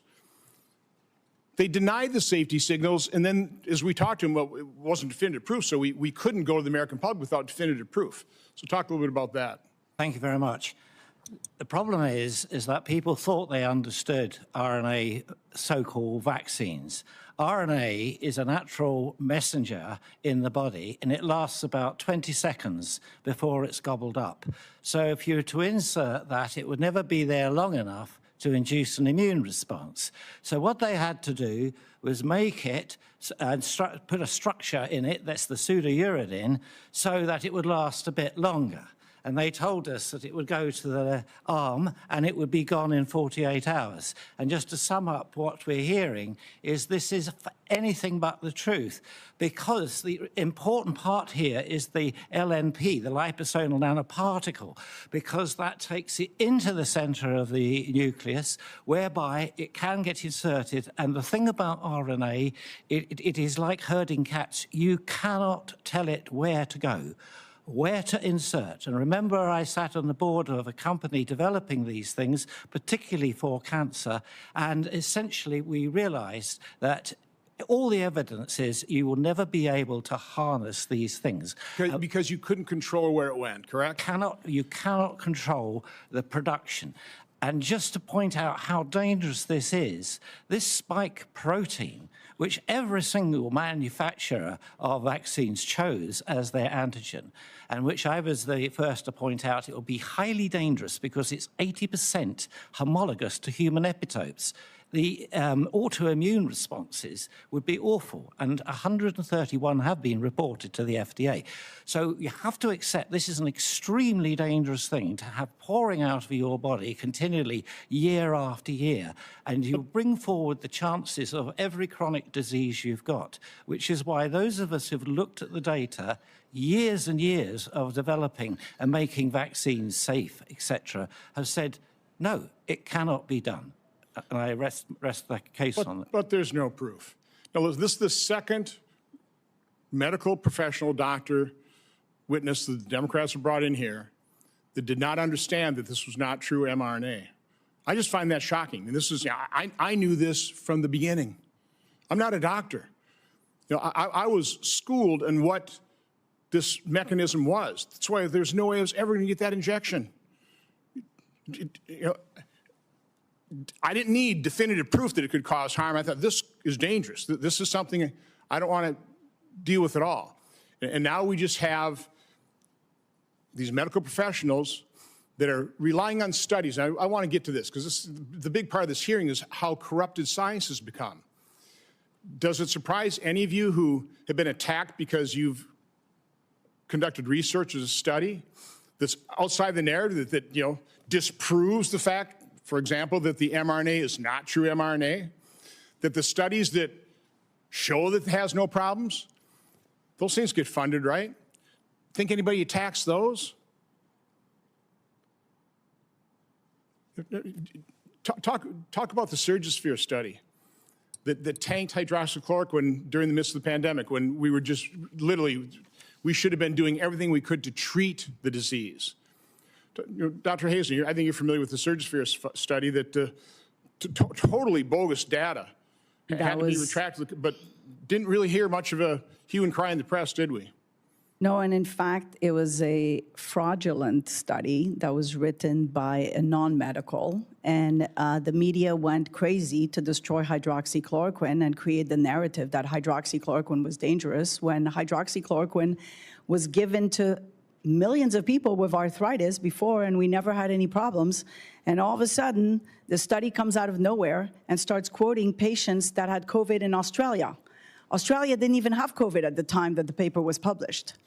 So, you know, this is the problem. You have these papers that are coming out, they get into these fancy journals. It was an embarrassment for the Lancet, frankly, because it started waking up physicians that we cannot trust the medical literature. That was the first for me. Remember, I come from the world of clinical trials, you know, and as a clinical trial doctor, my number one thing is, yes, we look at, is the drug better than placebo, but ultimately, we also look at serious adverse events, and we also look at signals that tell us this is wrong. There were so many things that happened during the pandemic that, you know, it changed me as a physician that was doing clinical trials, because all of a sudden I'm like listening to this, the vaccine stays in the deltoid? Nothing stays in the deltoid. You know, especially in the microbiome space, you get to see that anything you put on your skin, you put a topical product on your skin, it has a potential of killing your microbiome. You know, the skin has blood vessels, has nerves, muscles underneath. So nothing that you inject or put topical just stays in that area. Plus, isn't it true the lipid nanoparticle was literally designed to permeate difficult permeate? It was designed to do that. So they knew that. Yes. And they lied to us. That's why we don't have trust in science. Well, that we also don't, by the way, we also don't have trust in science because of who funds it. No, Dr. Grayla, I have to ask, who funds your organization? Who's the major funder of your society? Our society is funded by membership, by registrations to our meetings, by industry sponsorship of our meetings, by our journal subscriptions from nonprofits and individuals. And Big Pharma. Millions and millions and millions of dollars from Big Pharma. It goes to support our meetings or our I know journals. You get millions and millions, just like the media gets billions of dollars from Big Pharma, so they don't do investigative journalism on these vaccine injuries. You know, Ms. Felder, as a survivor of cancer, wouldn't you like to know if there's a chemical or something in the environment or a drug or a vaccine that would increase your chance of getting cancer? Wouldn't you like to know that? Absolutely. So, you know, Dr. Grayla, again, I believe, and I just want to, do you agree that the FDA and the CDC, their job, after giving emergency use authorization for something or approving something, and they're doing safety surveillance, isn't their job to look at all the data and try and suss out, try and determine where are those safety signals that we might miss? Without our sophisticated models, I mean, we've got to find those safety signals so then we can put, for example, warnings on the Health Alert Network. So to warn clinicians, be on the lookout for this. You know, in case we're seeing more of this adverse reaction to Vioxx or to, okay, shouldn't it be that way? Isn't that what the FDA ought to do? Post-approval surveillance is part of the FDA's job. Have you read our report from 4 weeks ago? I have not. So let me summarize it for you in the audience. On March 1st of 2021, Peter Marks, head of CBER, that's the group within FDA that approves vaccines and then does safety surveillance, was given a briefing by Dr. Anna Sharfsman. She was one of their data mining experts who was working with the inventor of the algorithm who worked with Oracle. So he was given a multi-page briefing, some of his top lieutenants, that their algorithm that they were using to analyze VAERS was going to hide in mass safety signals. And quite honestly, it's very easy to see why, because prior to the COVID injections, we had on average about 280 deaths per year reported to VAERS associated with the vaccine. 2021 is 21,000. About 10, again, roughly equal. This is just, so let's say there's 10,000 deaths associated with the Pfizer vaccine, 10,000 deaths associated with Moderna, and then 280 deaths with all the vaccines. If you look at Pfizer and compare it to Moderna, so 10,000 Pfizer, compared to Moderna, 10,280, well, they're equally dangerous, but they're equally safe. Turn around, look at Moderna at 10,000 deaths, compare that to Pfizer, 10,280, equally dangerous, equally safe. So it's obvious to me how that algorithm, when you've got such an unusual situation, two distinct injections, but compared against each other, like comparing arsenic to hemlock, that you'd hide the safety signals. So he was warned that it was going to hide them. 26 days later, Dr. Schwarzman did a data run with a new algorithm, up to date, that didn't hide it, didn't max. It showed that the system they were using had 49 cases of severe masking. Then they showed them 25 safety signals. Put up the chart here. This is the first list, okay? So you've got sudden cardiac death, you've got Bell's palsy, you have pulmonary infarction, you've got stroke, you got basal ganglial stroke, a lot of things I can't, I mean, this is serious stuff. Senior officials of the FDA were shown this. For 3 consecutive months, they kept doing more data runs, showing more cases of different types of sudden death. So again, I would think the FDA officials go, thank you, Dr. Schwarzman, man, thank you, God bless you for alerting us to this thing so we can alert the doctors, the medical establishment. You think that's what they did? No. They told her to buzz off. They told her to cease and desist. It's not your job. Go away. You're a pest. And they continue to use that algorithm that they knew were hiding safety signals so they could go to the American public to this day and lie to them and say, well, we just weren't seeing safety signals. Yeah, they saw them. They just closed their eyes. And now when we talk to them, I'm asking you because you said there's no proof. When we talk to the people involved in this, that's their excuse. Well, there just wasn't definitive proof. So, Dr. Malhotra, is there ever definitive proof? I mean, definitive. I mean, absolutely, no doubt. I suppose if you shoot somebody in the brain, that's pretty, there's definitive proof of how that person died. But medically, when you die from you have all kinds of, what'd you actually die from? It's kind of hard, isn't it? Yeah, I mean, when you make a diagnosis in medicine, you go on the strength of the evidence. It's very difficult to get complete and total proof. I mean, look at what happened with big tobacco, smoking and lung cancer. The first evidence that emerged that there was a link between smoking and lung cancer until there was actually regulation curbing tobacco consumption took 50 years because the tobacco industry launched a campaign to deny the smoking caused lung cancer. They put out research to counter it. Did the tobacco industry, did they buy a lot of ads on TV? Maybe they did, yeah. Did they possibly fund medical associations? So again, history maybe doesn't repeat itself, but it sure rhymes. But I think on that topic as well, Senator Johnson, I think there's a few real truths that people need to understand to bust some myths here. First of all, medicine is not an exact science. We keep hearing this, Anthony Fauci uses the term trust the science, trust the science. And when I heard that, I thought, that's the most unscientific statement I've ever heard in my life. Because medicine is an applied science. It's a social science. It's constantly evolving. The father of the evidence-based medicine movement, David Sackett, said 50% of what you learn in medical school will turn out to be either outdated or dead wrong within 5 years of your graduation. The trouble is nobody can tell you which half. So you have to learn on your own. So that's one thing you have to understand. But what that means is it's open to manipulation.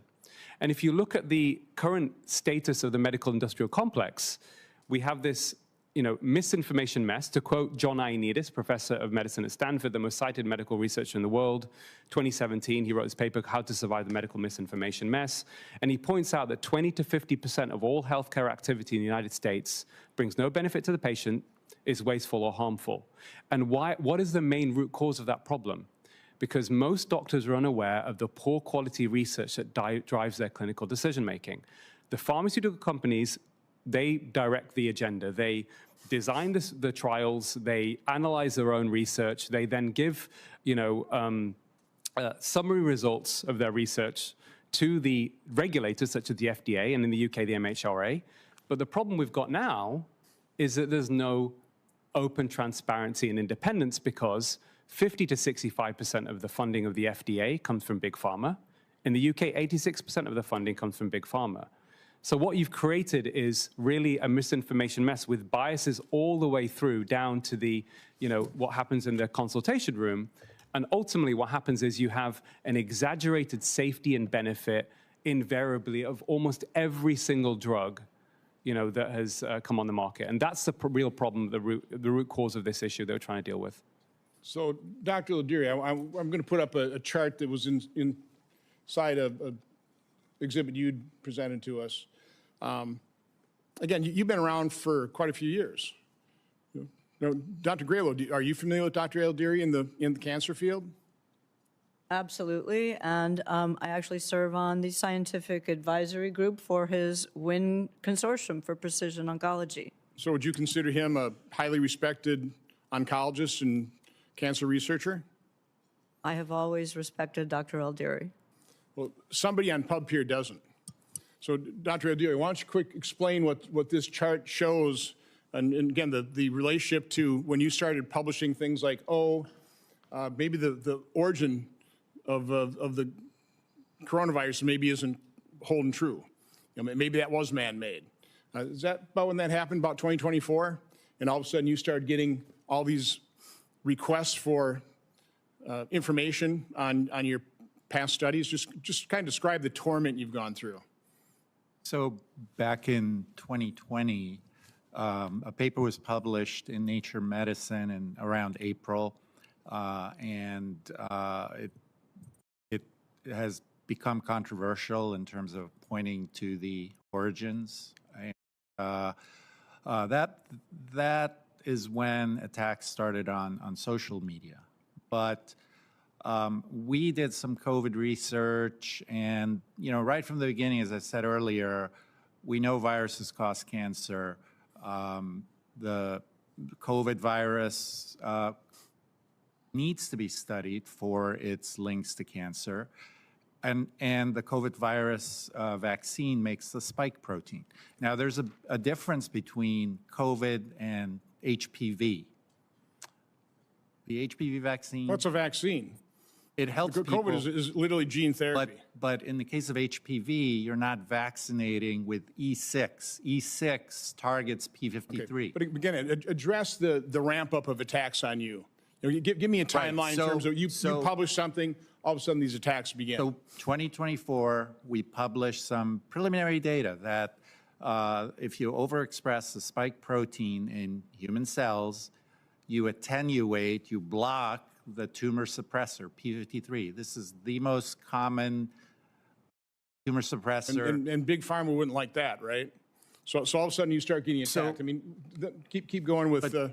We said, maybe if you want to develop a good vaccine, boost the immune system against the virus, but limit collateral damage to the host defenses. That shouldn't be controversial.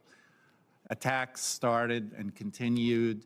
And then by the middle of 2025, I was invited to serve on an HHS committee. I was doing government service to look into plausible links, and found a bunch of things that are worth studying more. And the attacks took off. We published that work. By January, the journal where the article was published came under a cyber attack. Nobody in the world could access this paper for at least a week.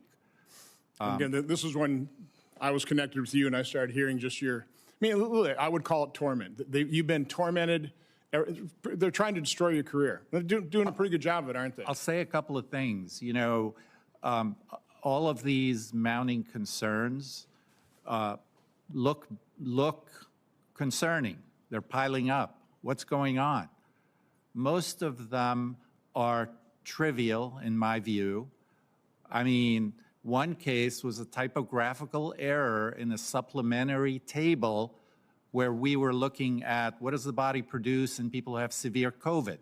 And we spelled the word intubation, it's spelled as incubation. If you read that, that's a concern. And I want to keep going here, but I'm going to enter in the record a blog post by Marianne Demasse that really kind of describes this pretty succinctly, the gory detail of the torment you've been going through. Without objection, nobody's going to object. I also want to make sure I enter in the record that Dr. Harvey Risch, the SEER, whatever that stands for, that study. One thing I'd recommend to anybody watching this, and these will all be posted on our website too, there was a Substack piece written by a Midwestern doctor today. He's aware of this hearing. Put up that one.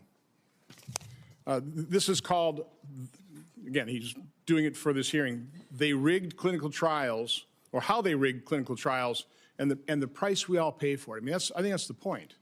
Saying, listen, I feel sorry for you doctors who are paying a very high price being attacked because you're trying to convey the truth. You're trying to do real science, which is skeptical. You're trying to poke the holes in the consensus, right? But the people who really pay is patients. We don't have a clue. I mean, the lies told to the public, that's why a growing percentage of Americans simply don't trust doctors, would avoid the hospital like a plague, which, by the way, that'll be a hearing we'll have, is the hospital protocols. But this caught my eye in this piece right here. This is, what kind of chart is this called? There's a name for this. Pardon? A forest plot. There you go, yeah, forest plot. And so this shows all the different types of drugs that people studied to treat COVID. And what's noteworthy about this, if you look at everything that has a red circle around it, or a red dotted deal, they were either in the guidelines or the red dotted rectangles, they were in the guidelines. And what's notable about them is, I'll just go down the list. I can't pronounce them. Casavir, $2,100. The other one's $1,200. The next one's $855. The next one is $1,200. Then Paxlovid, $529. Sotrovimab, whatever, $2,100. Molnupiravir, $700. Remdesivir. By the way, that's what nurses call that is run, death is near, because it knocks out your kidneys. But $3,120.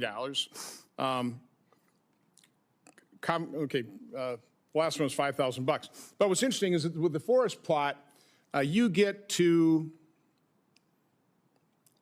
actually diet, it has a 50% efficacy. Everything else below that is below 50% efficacy. You know, ivermectin's up there, 62% with 99 different studies, 137,000 patients.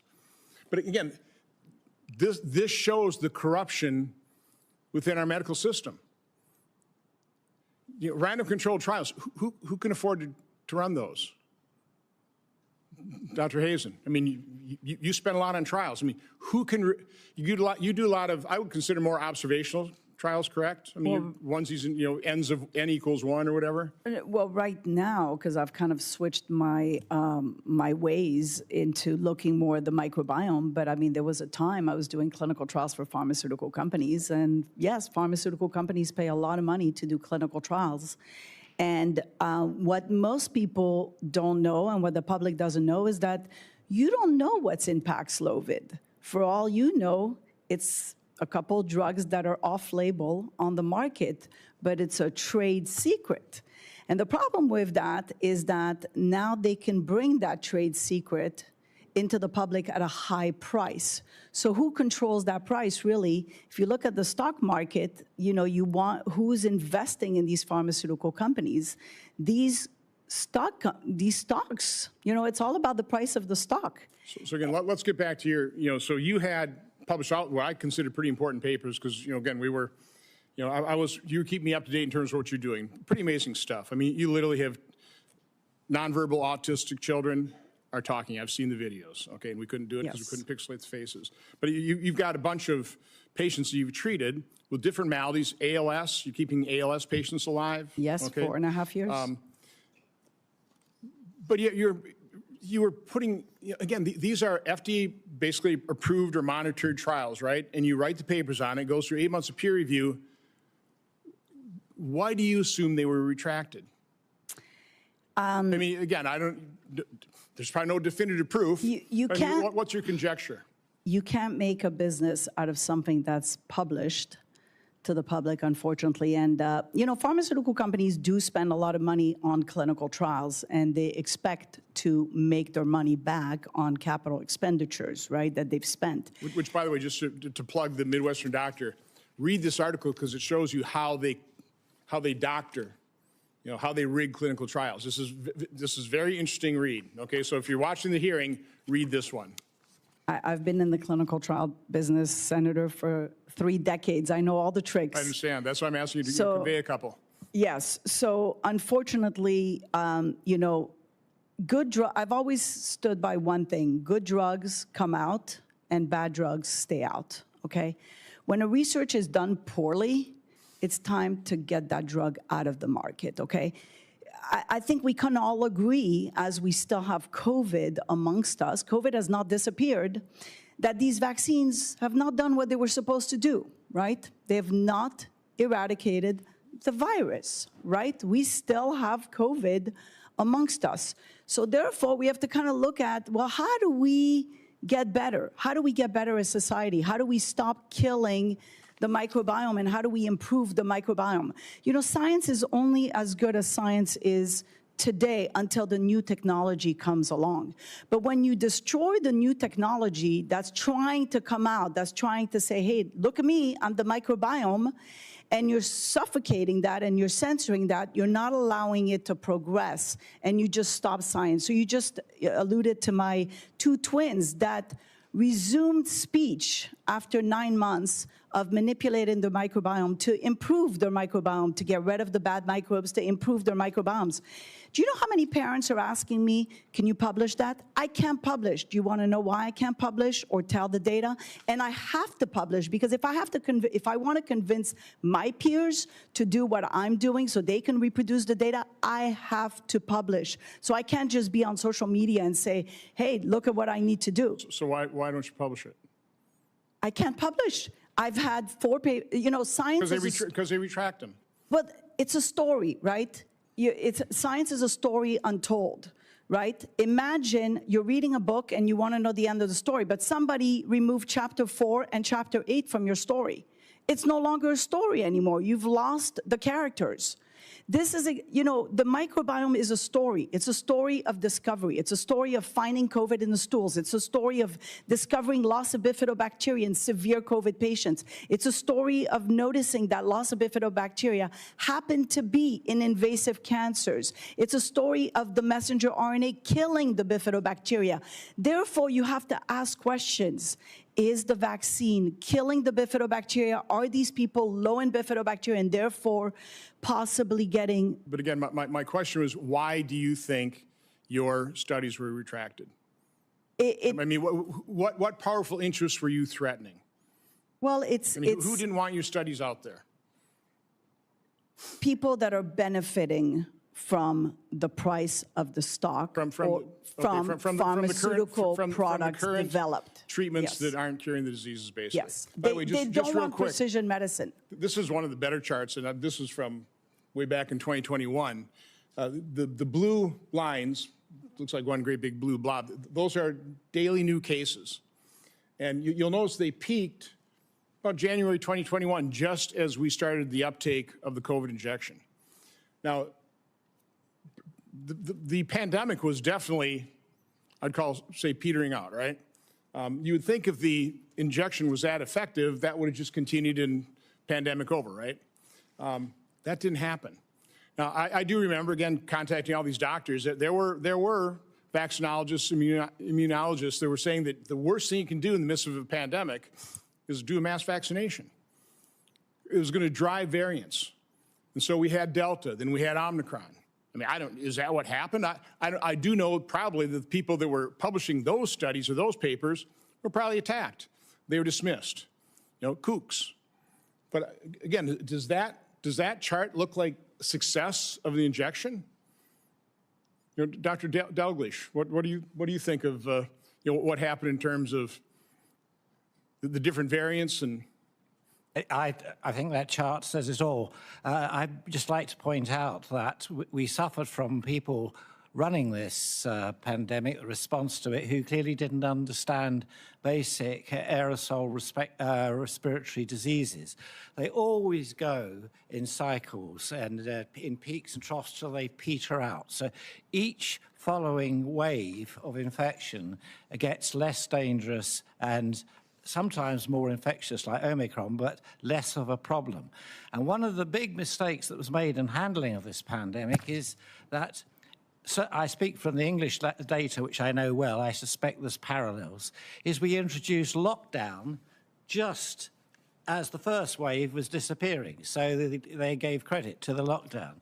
They introduced the vaccine when the second wave was falling, hence the claim that they save millions of lives, which is completely utter nonsense because it's only had that wave continued to go on, and it's all computer modeling that's been shown to be completely, utterly fallacious. So let me show you a study that has not been attacked or rebutted other than from me.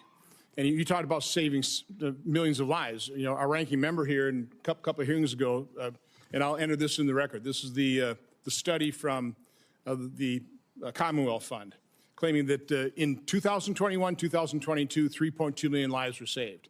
So I've got a series of three charts here. So the first chart shows actual deaths through 2019, compound annual growth rate, this is in the US, a little under 1%. So again, population is growing, we're aging, so number of deaths per year, but it's going, 2.4 up to about 2.85 in 2019. Let's show what actually happened.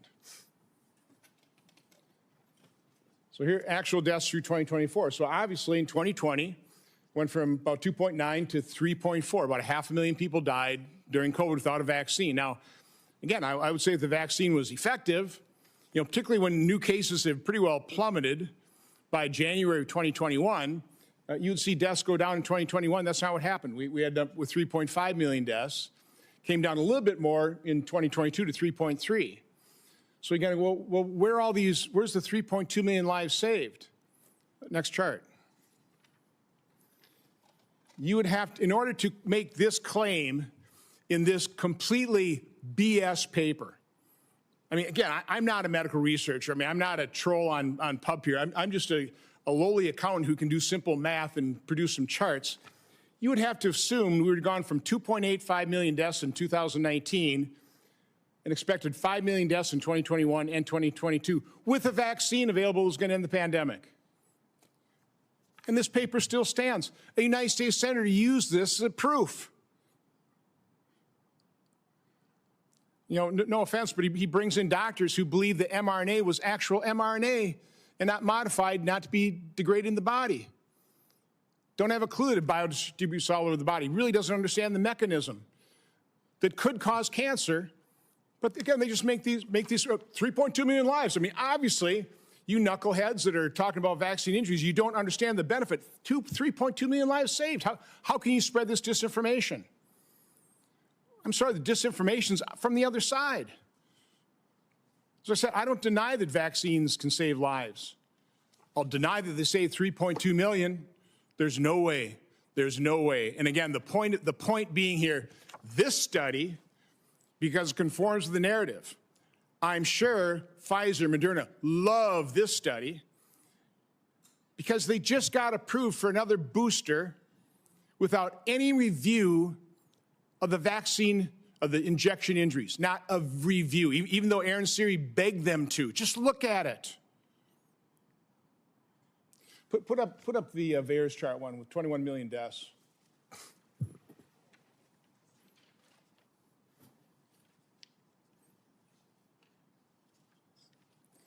Yeah, that one. So this shows VAERS, the number of deaths reported to VAERS associated with the vaccine going back to the start of VAERS in 1990. You can see through 2019, on average, about 280 deaths. I talked about that earlier. 2021, 21,000 deaths worldwide. Currently, the number is 39,000, I think 39. And 24% of those deaths occur on either the day of vaccination or within 1 or 2 days. Now, is that definitive proof? Did some of those people die within 2 days of something else other than the injection? Probably, maybe. But that would be something that would concern me. That'd be something as a regulator who had the duty to surveil safety and warn the American public that maybe the American public should have been warned. But the American public wasn't. And again, they published these studies. So, I mean, it was actually remarkable that Surge's Fear was actually pulled down, but it was so, I mean, the data was completely fraudulent. Listen, I have so many questions that I prepared for you guys. It's really, again, I don't know where you begin when there's, our side gets, I get accused. By the way, there's not been one thing I've said during COVID that's been proven just wrong. I'll challenge anything I've been saying since I've been vilified and ridiculed, and there's not one thing. There may be a couple minor mistakes, but the major points I've made, all the conspiracy theories that I'm accused of, they're all true. But yeah, we get accused of misinformation. Dr. Daglish. I just wanted to add in a couple of comments relative to what you were alluding to. But the obfuscation of the real data was an absolute disgrace throughout. The fact that it got approved on being effective on a relative risk of 95%, when the absolute risk of 0.84 was ignored. And as a clinician, I want to know how many people do I have to vaccinate to have benefit in? It was a 1 in 118. I mean, it's just not worth it. The second thing, when it comes to the side effects, that they basically said, well, we don't have side effects for the vaccine until at least 14 days, because that's how long it takes an antibody to come. So all the people who dropped down dead after 1 or 2 days went down on the list as unvaccinated because they were only included. Now, I mention this because I know... It's how they rig clinical trials, right? Yeah, that's how they rig them. So, and with regards to the claims that there's no link between the vaccines and cancer, which we hear repeatedly, like vaccines to save millions of lives, there are a couple of things. One, I don't know any other cancer doctor except for a few colleagues once they wake up who actually ask for the link. And we were told at medical school, you have to ask for the drugs and the vaccines if you're dealing with a disease you don't want to know. But one of the things which has been pointed out to me who know about these things, the CDC in 24 actually published, it was on the mainstream media, that there was 18 million people severely disabled by the vaccine in America. I was amazed to see it's been updated this year to over 30 million. I mean, this is it's continuing to rise, and this is a result of the vaccine. If you really want to know about the cancer and the vaccines, the CDC, I believe, I am informed by people who know about these things, they have separate registries. Surely they should be merged. Then we would have a much better idea. First of all, you're never going to find proof when you don't look for proof, right? Absolutely. I mean, that's the problem, is that they're not going to fund the studies, and they close their eyes. I mean, it was shown them, and they still denied it. Talk a little bit about, because I don't think we got an answer on this. Why is it significant that people with biopsies are seeing the spike protein in tumors? Why shouldn't they be there? I mean, to me, it's not obvious. I don't understand. I'm asking a legitimate question here. Why is that concerning? Why do you find that so odd that there's spike protein in tumors? It's completely unexpected. It shouldn't be there, either from COVID infection or vaccine. How does it get there? It's a foreign protein. How does it end up in a tumor that's an expanding mass where the cells have this spike protein? How does it get there? What is it doing there? Why is it that it is 6 years later and there's very little forensic evidence? People aren't looking in the deceased to see what is happening. By the way, could part of the answer be because the modified RNA is still circulating in the body 6 years later, and when a tumor starts, it's still attaching themselves to cells and expressing spike protein. That might be one plausible explanation, right? Do you know what boggles the mind? You talk about hepatitis, okay? People get hepatitis. We've got tests. We can see the hepatitis antigens, the antibodies, what happens to them. 6 years later, there's no test for spike protein, for example. Again, they didn't want to know. Talk about, because this is true, it was very rare to have autopsies during COVID, right? I know people who had loved ones die and they could not get an autopsy. I mean, who can speak to that? And then also what coroners were seeing in terms of the long white clots, the microclotting. Dr. Douglas. I can speak to that because I saw some horrendous hyper-progression of disease. It's a term that's been applied to people with certain checkpoint inhibitors. There's a few of them. But we see this hyper-progression dramatically in patients who've had the boosters. And I've seen it in friends of mine, and it's really disturbing. They don't even respond to classical therapy. And I tried very, very hard to get the tissue checked for spike protein. That no coroner would do it. And we went everywhere. No coroner would do this. So they'd been clearly told from the top down. Now, while we're talking about a test, it is very easy to measure spike protein in the blood. And I have been campaigning is that, the damage this continuous spike production does is so dangerous. It's going to keep going on, and the cancer is going to keep getting worse and worse. We need to be able to measure the spike protein, simple test, which they deny and say is not needed, and then you can try some very simple things which we know help dissolve the spike protein in the body, which natural processes don't do. And several of these are available, and they're quite cheap. Things like nattokinase, low-dose naltrexone, and ivermectin, etc. Why aren't these studies being done and funded? Because they're so simple to do, and they could save an awful lot of morbidity. Because certainly in individual anecdotal cases, this works. Giving these things will bring the spike protein down toxicity. So I think it should actually be a national program to check this and sort this out. So, Dr. Grillo, not to pick on you, but why don't we conduct these studies? Well, I'll tell you, I had an opportunity to talk to our NCI director, Dr. Tony Latai, this past week, knowing I'd be coming to this hearing, and he suggested we both support continued surveillance. We both support continued research in this. He suggested that the NCI has an ongoing CONNECT trial with 200,000 Americans who have not had cancer when they enter, and it's looking at causes of cancer and cancer prevention. There are lots of different cohorts with proposed different potential causes of cancer, and this could be one. They're collecting blood, they're collecting tumor. So he is very supportive of studying this in an ongoing cohort of 200 Americans where they know everything about the patient's history, they're collecting blood. I don't know what, they're probably collecting other things. And then if they get cancer, they're collecting the cancer. So there is a mechanism that we've talked about where we could further study this. Dr. Mercer, I know I wanted to ask you, because you did your study, claimed 3 million excess deaths. I mean, how did you come up with your numbers? And again, try and keep it pretty high level, and so we can understand it and pretty brief, and as loud as possible. I really can barely hear you. You got to get the.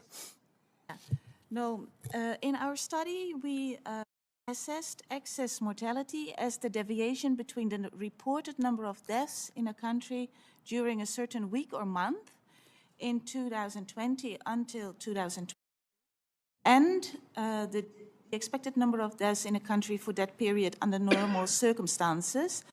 For the baseline of expected deaths, historical death data was used in a country from 2015 until 2019, and all-cause mortality reports were abstracted for countries of the Western world, our world in database, their reported number of deaths from the human mortality database and the world mortality data set.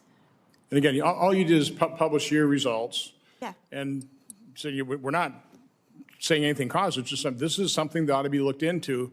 And rather than looking into it, they attacked you, and you end up having to resign and find a new career, I guess. Dr. Eldiri, you looked like you wanted to say something. I want to make a couple of points and maybe discussed this with Dr. Grelo about a population signal versus a risk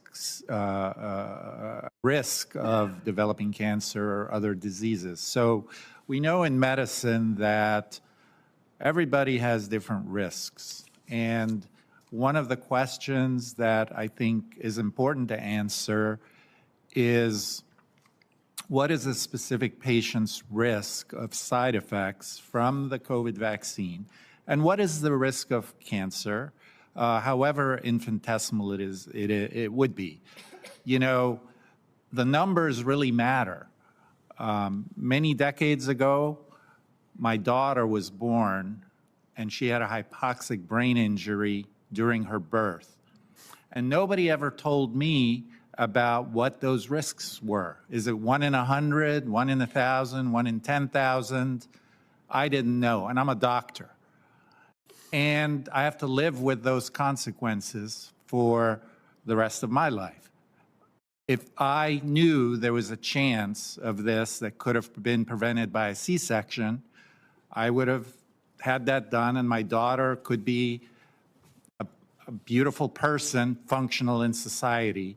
And so these things are really important. For the people who are harmed, what are their risks? We know people have very different risks of developing cancer. It's 6 years later. The things need to be nuanced. What is the relationship with the number of shots as far as the effects of the vaccine? We need But again, we're not getting those studies because the people who, just pretty simple study, here's some plausible mechanisms of how the spike protein could cause cancer, they're destroying your career. So it doesn't take a dictator, very many people to hang in the city square before, like, people stop behaving, right? And the same thing with the doctors been attacked, their licenses were threatened, they were fired, they were sued. That's why you didn't have very many people doctors treating with ivermectin, did you, Dr. Hazen? I mean, how many doctors do you know whose careers were destroyed because they had the courage and compassion to try and treat patients with, and we showed, I mean, ivermectin was up there in terms of effectiveness.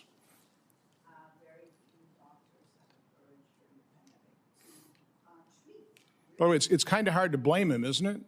Very few doctors during the pandemic had the courage to treat, and I think partly because, yes, doctors are afraid of losing their licenses, and by the way, they often have $200,000-$300,000 worth of debt. Yeah, and then you're looking at 50. They have a family to take care of. They went through all this. They want to continue to practice medicine because they want to save people's lives, like they saved my daughter's life with transfers to great arteries. And so I understand it. But it just shows you how effective the attacks are. It doesn't take, they don't have to make an example of too many people like Dr. Eldiri, or you, or Dr. Mostert, or Dr. Malhotra, right? It just doesn't take many. Here's the problem. In order to reach a cure, we need to have bravery and courage to practice medicine. And if we don't have courage, we can't treat. You know, I stood on the front line of COVID, unaware. Really, at the beginning, I was kind of scared of the virus. And then I treated my first patient, my second patient, my third patient, my patient number 1,000, 2,000, and I'm still standing. And I learned something. I learned the microbiome. But I realized that I was trained to be in this position. You know, I was trained as a physician to cross those roadblocks, to have courage, because I work with the FDA on I've worked with the FDA on multiple protocols for pharmaceutical companies. So I've developed that courage to say, no, this is a serious adverse event, needs to be reported to the FDA, and that drug needs to be shut down. But not every doctor has that training, unfortunately. And by the way, for me to do those protocols of hydroxychloroquine and ivermectin cost hundreds of thousands of dollars, which, you know, I paid, you know, and I asked myself, that study of the vaccine pre and post that showed messenger RNA killed the microbiome, that was 2 Lamborghini Countach, right? Or whatever. But the fact is I spent it. And today I ask myself, what if I didn't spend it? Were we supposed to get a vaccine every 3 months the rest of our lives? Are we a bunch of sheep that are just going, down the road and listening to pharma and nobody's questioning the data? Nobody's questioning, what we're supposed to do, how to defend ourselves? I discovered the microbiome during the pandemic. It was the light at the end of the tunnel. It was hope. And without hope in medicine, we have no medicine. So part of the problem, as I've seen over the last few decades here in America, and I think in England it's been longer with national health care, but we used to have independent doctors. And, the doctor has the primary responsibility of the patient, and they used to sit at the top of the treatment pyramid and practice medicine. By the way, I really did learn the meaning of the word practice medicine with my daughter with transposition. She had an atrial switch versus arterial switch because they hadn't practiced medicine enough to do it the other way. But anyway, so doctors need to practice medicine, but right now they're being crushed at the bottom of the pyramid because now they're all hired hands. The hospitals can fire them, they can sue them. They practice protocols handed down but by people like Anthony Fauci, who out of the blue said, no, remdesivir is going to be the standard of care, even though the WHO said you shouldn't use remdesivir. And the nurses sure didn't want to use it.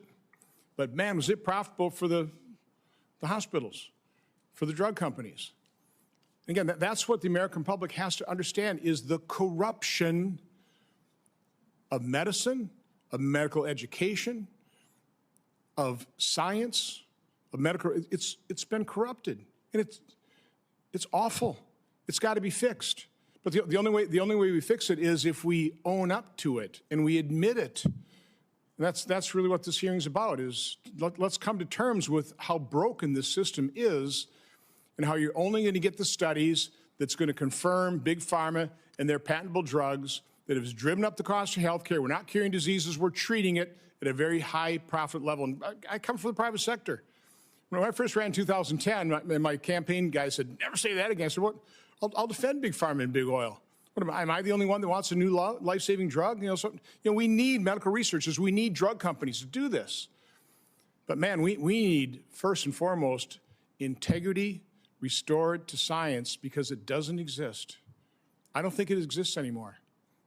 And by the way, that's the future. The future is actually robots replacing the doctors. So we've lost humanity. We've lost the ability to hold the hand of a patient. Think of what happened during COVID. We were putting gloves on people's hands because we were afraid, doctors and nurses were afraid of touching these patients because we instilled fear.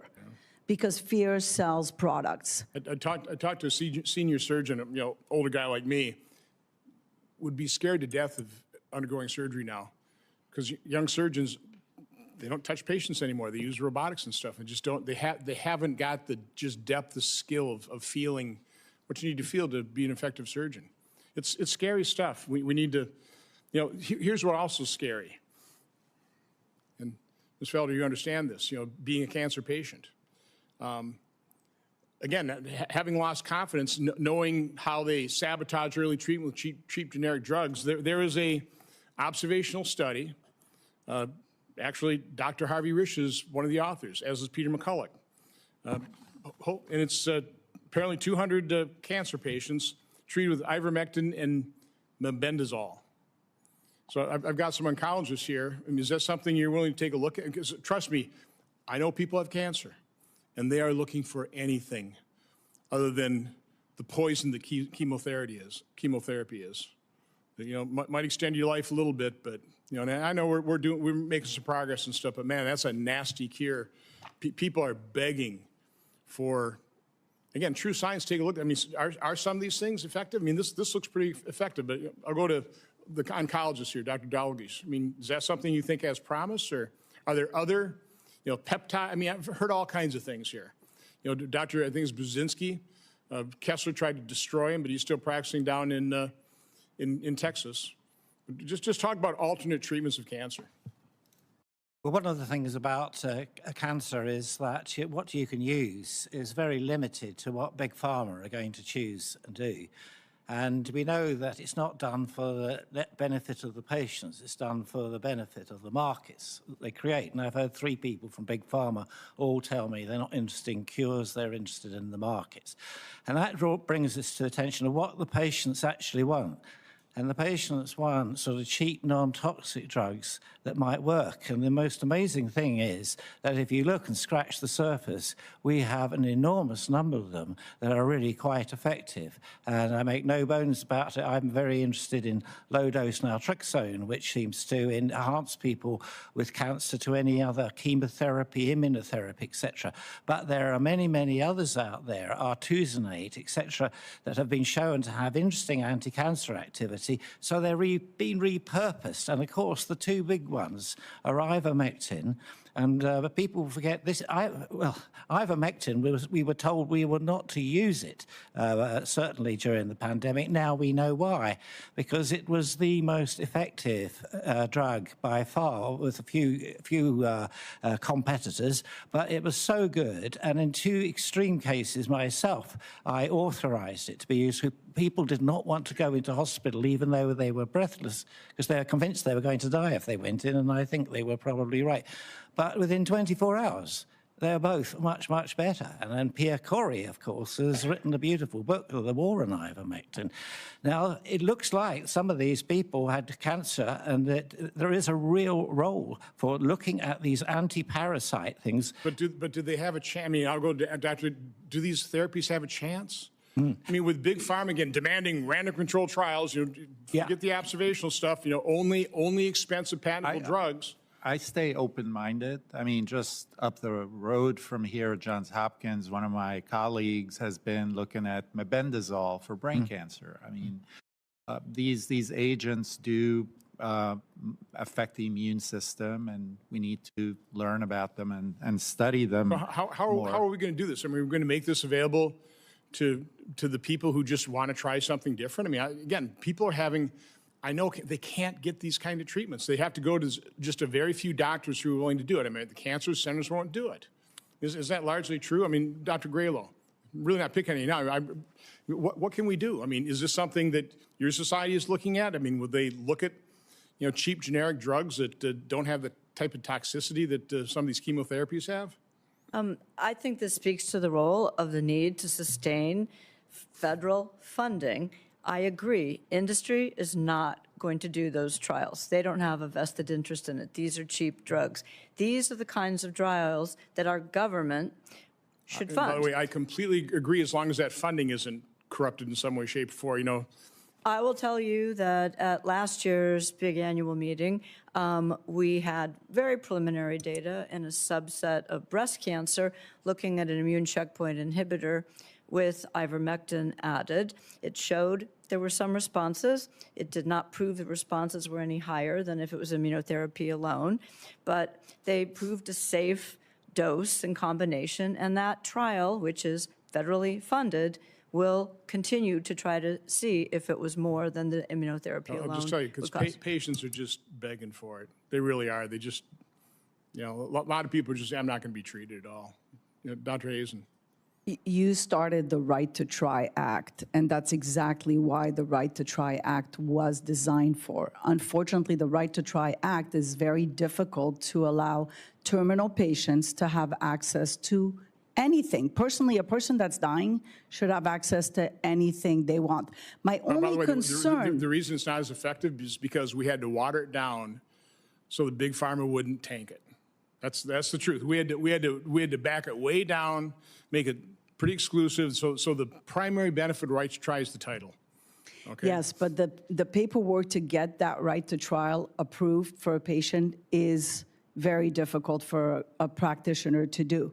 The other thing that I wanted to say with these patients is, they have the right, but my concern with hearing about ivermectin and fenbendazole on social media and not having the right research backing it up is patients that have an early cancer tend to want to go the route of ivermectin, fenbendazole, and could have just had a surgery to resect that stage 1 cancer, but now they've delayed the cancer and it's stage 4. So I think this is why we need to do good research, and this is why we cannot stop the publications, again, of research.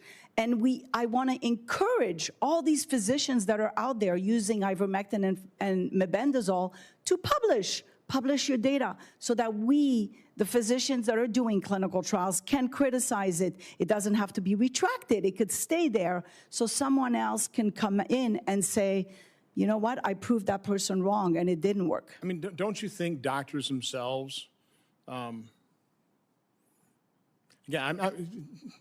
don't want snake oil salesmen out there. You don't want, corrupted science, but you don't want this happening either. And again, I think people admit that PubPeer, the way it was initially run was probably the right thing to do. It was valid, but then something took it over. And now the nickname is PubSmear. So that again, we're trying to at least highlight that to maybe stop that abuse. But there's got to be, I mean, from my standpoint, it's like publish the papers and have your own reputation be the thing that really guides you in terms of not publishing junk. And if you publish junk, I mean, pretty soon I mean, like real junk, not being tormented with a bunch of spelling mistakes and stuff.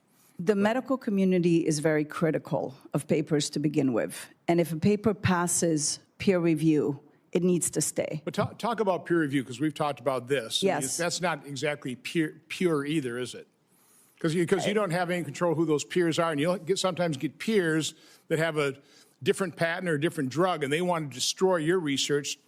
So, I mean, that's part of a problem. There's a problem in that area as well. But, I mean, for the majority of peer reviewers, I'll give you an example. The paper that was in Gut Pathogen that was retracted, the landmark paper of finding COVID in the stools, the journal is now asking me to peer review another paper because I'm considered the expert in the microbiome space. I find it funny that they retracted a landmark paper on COVID and now are asking me to peer review a paper on long COVID. Funny is probably not the adjective I use. Dr. Malhotra.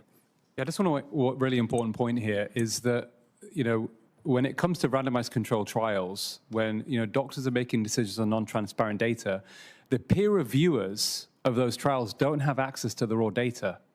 So they're making decisions on data that isn't transparent, and so we have to go further upstream, Senator Johnson. In my view, with everything that's happened over the last few decades, we see the excessive use of medications. We have estimates, the third most common cause of death globally after heart disease and cancer, according to one senior Cochrane reviewer, is prescribed medications because of avoidable side effects. I mean, that is extraordinary. And that can be corrected if in the future we say enough is enough. Drug companies can develop drugs, but they can no longer test their own products, and we just rely on their results. That has to change. Until that changes, medical knowledge will still be under commercial control. I've kind of run out of questions. We've covered an awful lot of ground here. I guess what I'll do is I'll give everybody a chance. If there's something that you want to get off your chest here, something we haven't discussed and you want to discuss, so let's do it. But keep it reasonably short. But we'll start with Dr. Dalglish. I think we need to just reiterate that great difficulty, the censorship that we've experienced.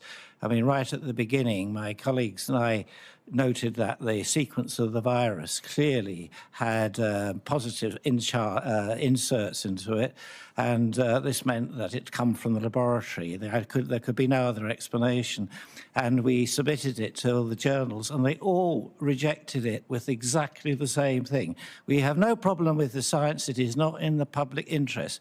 How come Nature, Science, Cell, Virology, and the Lancet all used the same words? It was like they were expecting it and to be buried. My university told me we were not allowed to research the origin of the virus.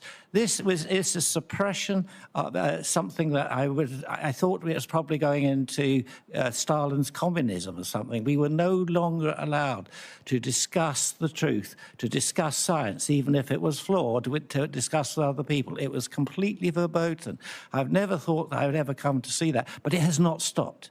It has not stopped. It still continues. We can't get papers published on things they do not want. They come back, and with the peer review, they nitpick absolutely to the point where, what's the point? They clearly don't want good data being published. So we must not forget that here we've had people who've lost their jobs, who've been totally targeted. And the big thing is why? Why? And I must say, when you get into a dystopia like this, you have to say cui bono. You know, who is benefiting it? An insight I can give you from our investigations, what we've seen in talking to folks, is a very major goal causing this is you cannot create vaccine hesitancy. So anything that, you know, any truth, you know, any injection injury that might alarm the public that just could cause vaccine hesitancy, they'll rely on that. Say, well, no, I mean, okay, we maybe should have warned the public.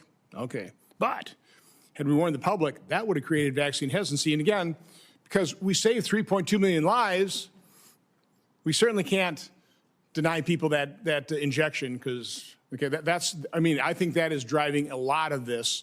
And of course, why don't you want to create a vaccine hesitancy? Because you don't put billions of dollars in the big pharma's pockets because they have no liability for these vaccines, and it's just a big money-making center. So yeah, and they got the money, and then they buy the ads, and they invest in medical journals, medical associations, medical colleges. That's the grift that's going on here. My one-sentence answer to that is it is time to withdraw the 1986 Vaccine Indemnity Act. But no, I agree. I agree. Dr. Eldiri. Well, I've got a few things I want to get off my chest. Keep it short. Yes. So in science, we need to be able to think creatively and talk with each other and discuss things in a civilized manner, with mutual respect and not being dismissed as irrelevant or whatever. And that's a big problem these days. I think some of the issues we're talking about also have to do with informed consent. A lot of things, I don't believe we have informed consent for COVID mRNA vaccines. I do want to clarify, the comment was made that we've been doing mRNA research for decades. It should be clear to everyone the pseudouridine-modified mRNAs were used for the first time in the population in the COVID pandemic. Never before. First time ever. And so, there needs to be more oversight of these things and more modern regulations of what's allowable as contaminants, with the lipid nanoparticles. The comment was made about elsewhere about how fast these tumors grow after the COVID vaccines.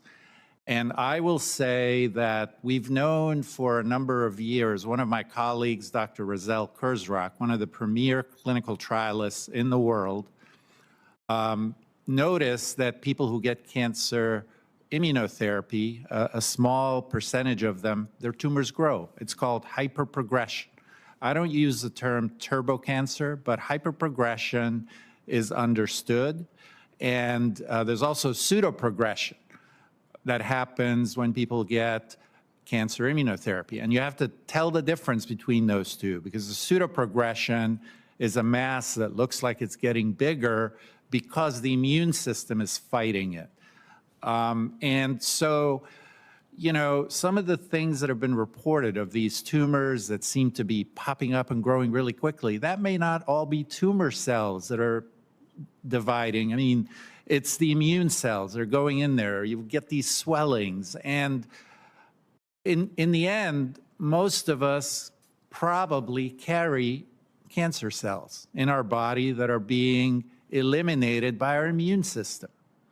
And so, we just need to understand more. We need to do science. We need to let scientists do science, ask questions. We need to support it. I am all for support of biomedical research. And, if we want to be America first, we need to do that. But the environment is pretty toxic as far as how people are disparaged. I mean, there's certain, you just can't ask the questions. Well, I'm glad you brought up informed consent. One of our events, we had Dr. Renata Moon show the package insert for the injection. Great big piece of paper all is written and intentionally left blank. So yeah, that is not informed consent. You know, you talked about boosting your immune system. I think that's Dr. Sun Xiong's technique with Anktiva and, you know, trying to boost T-cell production and stuff. Again, these are theories. He's got approval for a certain type of bladder cancer, can't get approval for some of it, which kind of is crazy to me. So he's got, I don't know how many people on the waiting list, they've got to go to LA to get treated. So, I mean. You know, I, like many of my colleagues, believe the immune system is our last hope if we're going to cure cancer. And by the way, you know, we discovered a drug. We did basic science that was funded almost 20 years ago. The drug was approved for treating brain cancer, and it boosts our innate immune system. The same type of natural killer cells that Dr. Sun Xiong is trying to use to help patients. So, and most chemotherapy knocks out T cells, right? I mean, it really harms your immune system, correct? They do, but there's also data, you know, when people have combined chemo with immunotherapy, and I've asked this question, you know, 10 years ago, it doesn't make sense. And then the answer comes back, but the data shows it works better. So, you know, we have to be open-minded about what's observed, and the data speaks for itself. Yes, of course, the immune system is so important. It's known people who are immunosuppressed are at risk for cancer. People have had organ transplants. You stop there, or you take away their immunosuppressive agents, and their immune system comes back and can eliminate the cancer. Okay. Dr. Molstreet. So what I would like to add is that from early 2020, I think there was a major shift in public health policies. In the past, we had a system where the public health was based on weighing costs and benefits, including short and long-term harms, and disease burden was assessed on estimates of life years lost or impaired. And what also was taken into account was that low socioeconomic status was linked to lower life expectancy, especially in low and middle income countries, but also in high income countries. And therefore, at that point, it was clear that should not implement border closures, lockdowns, no restrictions on health people, and then something changed, apparently, and I think that has to do with the rapid growth of certain industries that brought unprecedented wealth to a few individuals who have greater assets than some medium-sized companies. And the direction of part of this wealth to health through philanthropy, particularly public-private partnerships, I think that is what changed the public health policies that we are facing now. And you have to realize that there are significant conflicts of interest stemming from massive crossover between private wealth investments, philanthropic initiatives, and global health policy directives. So if you want to change, I think, for the future, something, then it's important to address this influence of public-private partnerships on international organizations such as the World Health Organization, governments, but also very important on the media, they sponsor grants to journalism and media outlets, and of course on science with regard to their funding of universities' research. That's a major point. And another major point, referring to my testimony, I think what also needs to be learned from the COVID pandemic is that we are in need of legislative and regulatory frameworks to address the psychological manipulation, the fear propaganda, and the censorship that has been implemented to protect the public in the future, and also to assure that science is not adjusted to political ideologies or corporate interests. Okay. Thank you. Dr. Hazen. I think the first thing for me is to stop these retractions because they stop the science, period. I think we need to encourage scientists to ask questions, and we need to debate the narrative. A good scientist debates the narrative. A good scientist is humble to know that they may be wrong And that was me during the pandemic. Am I right? Am I wrong? I don't know, but I'm willing to look at it. And then I'm willing to speak about what I saw for others to prove me wrong. You know, what we need to realize is chronic disease is increasing. Cancer is increasing. Neurological diseases are increasing. ALS is increasing. 1 boy out of 12 in California has autism. What is it going to be in 100 years from now? 1 in 1 kid born going to be autistic? This is why I'm up. This is why I'm here. This is why I've done my research. I think we need to stop the destruction of microbes. Our lab has discovered that less than 5% have good bacteria that help absorb sugar, and 1 out of 4,000 samples that we've analyzed have a bacteria that is able to break down calcium to get into the cells. What happens when those microbes disappear? What are we doing? We're creating an increase in disease, and we're not stopping to see what we are doing to damage the disease. And when somebody comes out and says, look, we're doing this and it's, you know, counter a narrative, they're being stopped, when we should be encouraging, you know, the research and the science to see if that person is right and analyzing in depth, what are we doing? So I think more humility in science, more freedom of speech to the scientists, more protection to the scientists, and, you know, stopping the retractions. Couldn't agree more. Dr. Malhotra.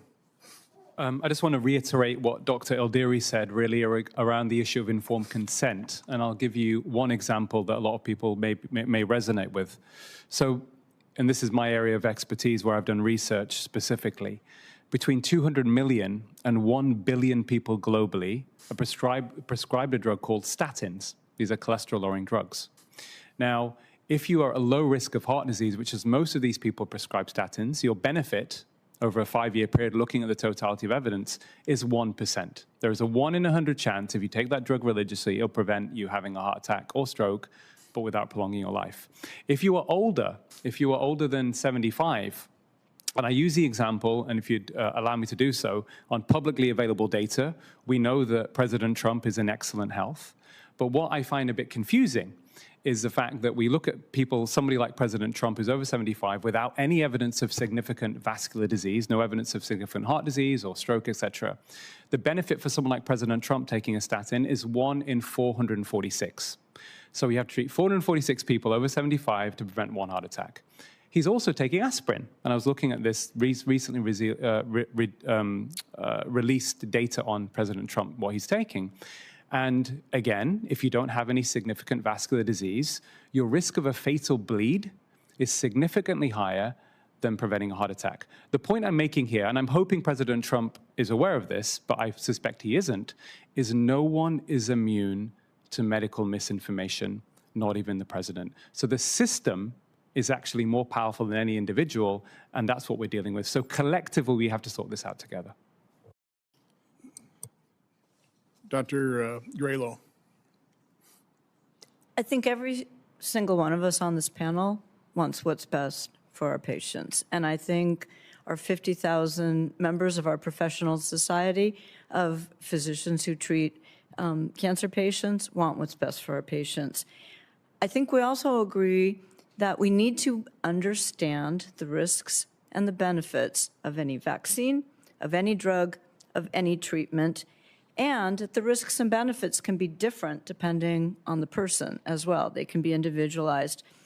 We believe in shared decision-making, which means a discussion between the patient and the clinician, understanding the patient's goals and wishes and desires. And true informed consent is difficult when you don't have the numbers. You cannot use hypothetical or kind of unproven without numbers kind of information about either the benefits or the risks. Wearing my cancer hat, I would have to say that the evidence at this point in time shows overall that COVID vaccines have more benefits and they outweigh the risks in our cancer population. I never got to speak on this piece of the hearing, but I fully believe that we should have respectful and open scientific discussion. We should be able to disagree, but then back up and do the research or the studies to prove it. It should not be done on social media, and it should not be done in an anonymized way, as has been done. Thank you, Dr. Grelo. Ms. Felder, you are in the anchor position there. Thank you all. Again, I just want to say the patient voice is really important, and I'm really happy to be here to represent cancer patients. June 14th is the 25th anniversary of my surgery that I had just up the road at Johns Hopkins. I'm very thankful to the medical team there. I'm thankful to my oncologist. And even though treatment is tough, it's hard on the body, and it does damage cells, I'm very thankful for that advancement because I wouldn't be here without that treatment.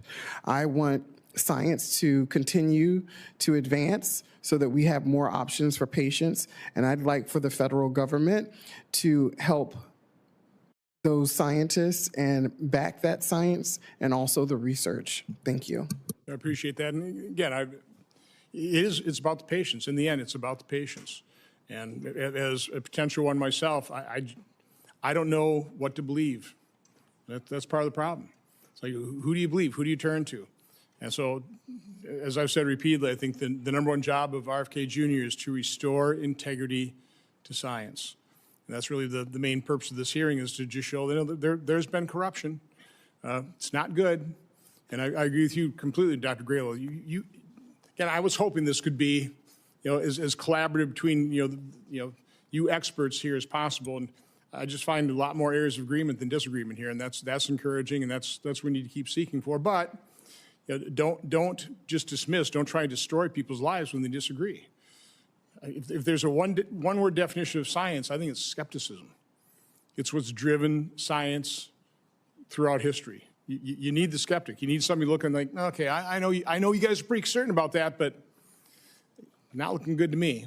I'm seeing something else, and then give that person a shot without just going to destroy them. We've seen way too many people destroyed during COVID. So again, I truly appreciate this. I know it's not easy. It's not cheap to come here. It's a lot of work to prepare these testimonies and stuff. And I truly appreciate it. I think it's been an excellent hearing. The record for this hearing will remain open for 15 days until Thursday, June 18th, 2026 at 5 p.m. For the submission of statements and questions for the record, this hearing is adjourned.